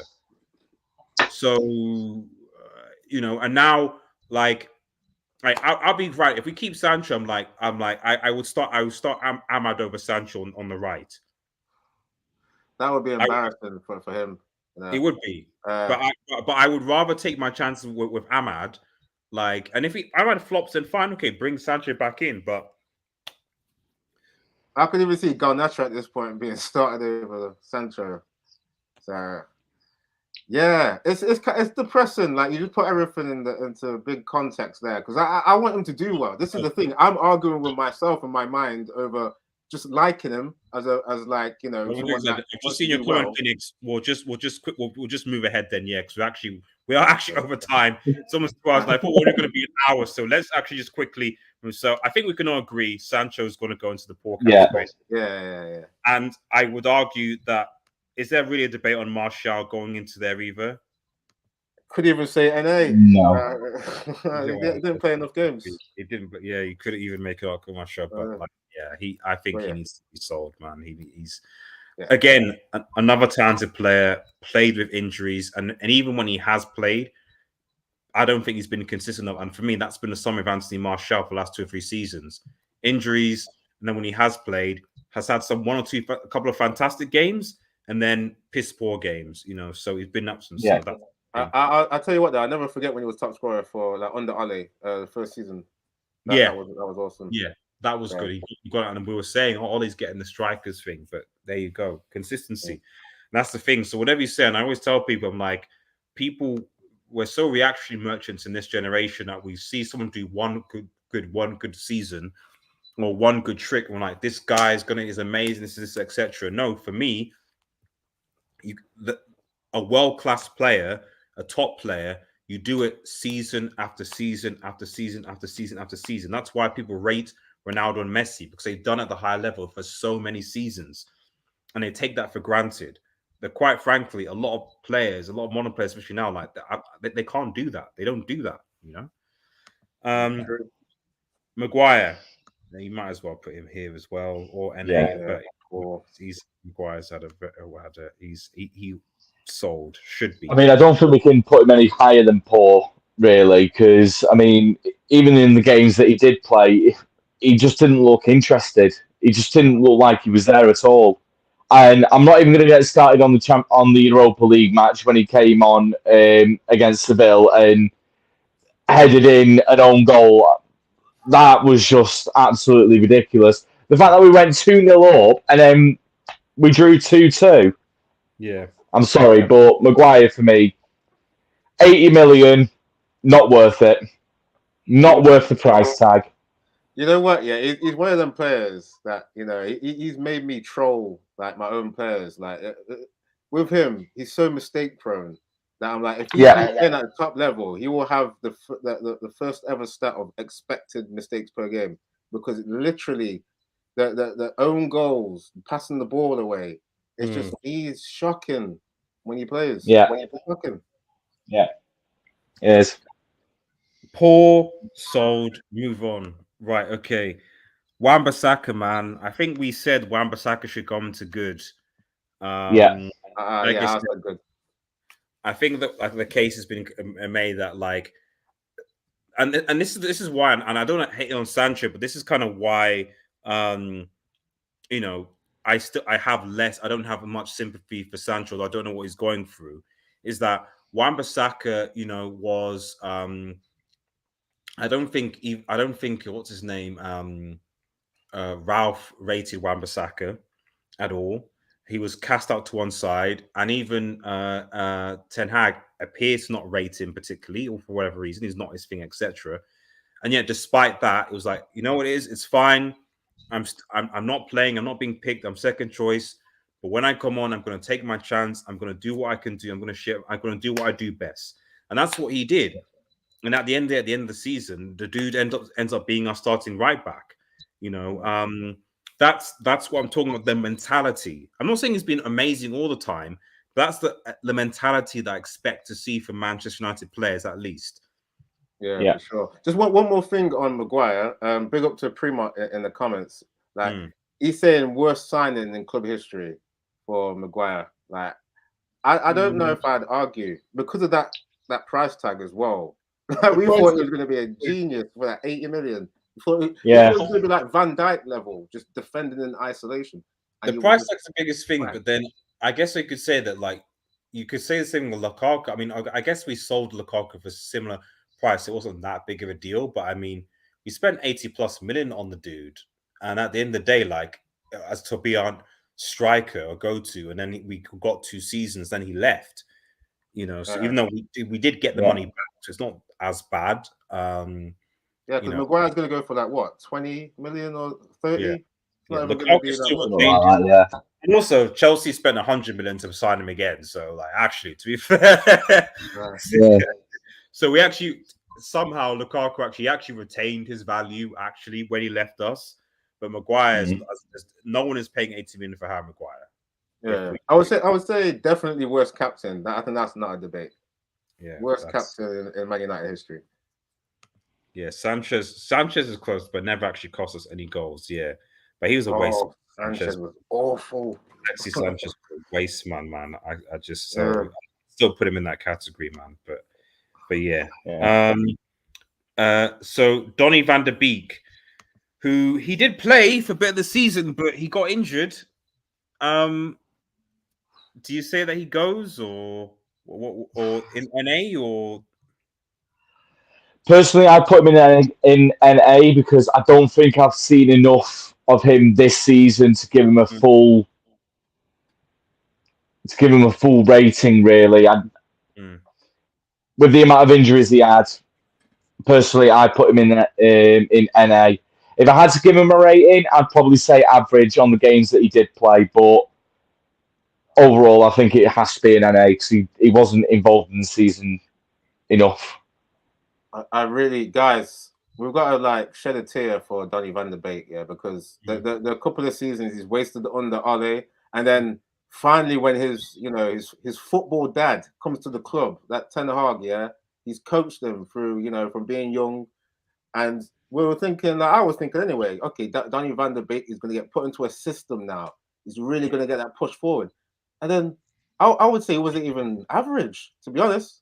I would say it was a passenger for a lot of games I watched him in when he got a chance. I thought he was poor.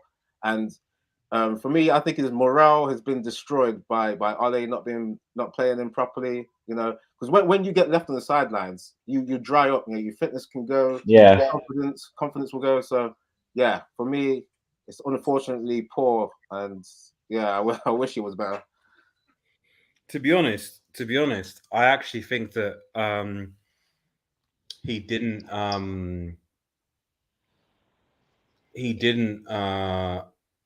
even when Ten Hag came, like, I mean, he picked him more than Ollie picked him, but I don't think Ten Hag actually picked him that much more, didn't rate him that much more, to be honest. He didn't. Yeah. Like, he still put other midfielders like ahead of him, Ericsson, thingy, etc. And like I said, and then when he said he did play, he didn't really set the light on. Yo, is RDS still there? Is it just me that's seeing RDS frozen? No. I'm the exact same as well. Right. He did say this might happen. At least we're near the end, aren't we? But Yeah. he was just saying about Van der Beek not really getting picked by Ten Hag. Yeah, completely agree. I thought he would be getting picked more, but Well, that's what I thought as well. But I think with the injuries,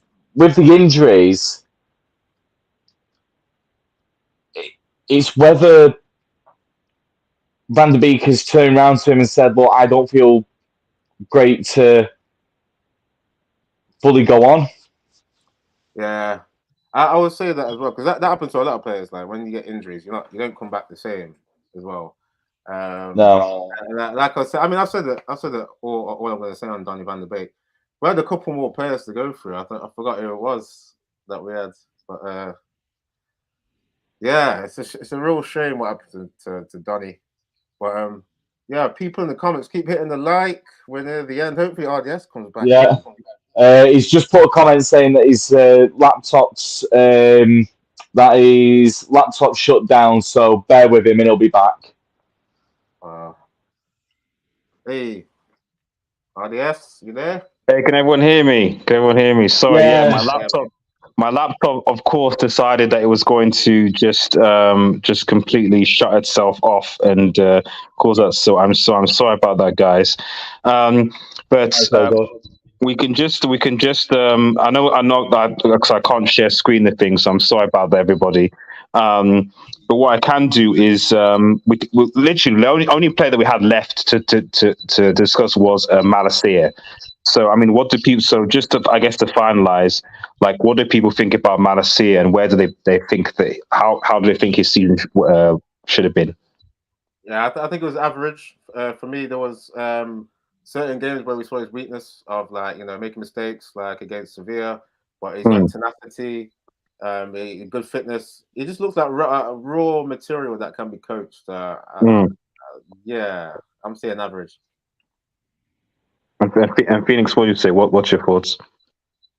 I'd say average as well. Really, it's not for me. It's not been a season that we could sit here and say, "Oh yeah, it's been a good season. He's done this, he's done that." So for me, it's definitely average. Cool. Fair. Okay, yeah. That's it. That's the squad. The squad. Again, apologies for the technical issues, guys. That's my fault. But yeah, I think that overall, I think thanks everyone for obviously for coming on. Obviously, shout out to Phoenix and shout out to Eddie. Make sure you head over and subscribe to their channels and follow them on the respective Twitter accounts. Big those guys up. I know it's been very, very long.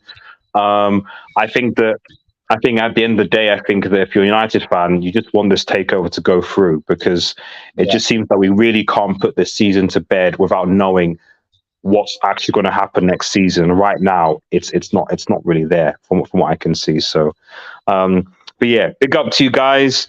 Thanks for coming on. Thanks for everyone in the chat as well. Appreciate it. Make sure you like, share, and subscribe to Red Devil Studio. Follow us on Twitter, United X, and smash the notification button. Have a nice day, everyone, and peace. Cheers. Peace. Cheers.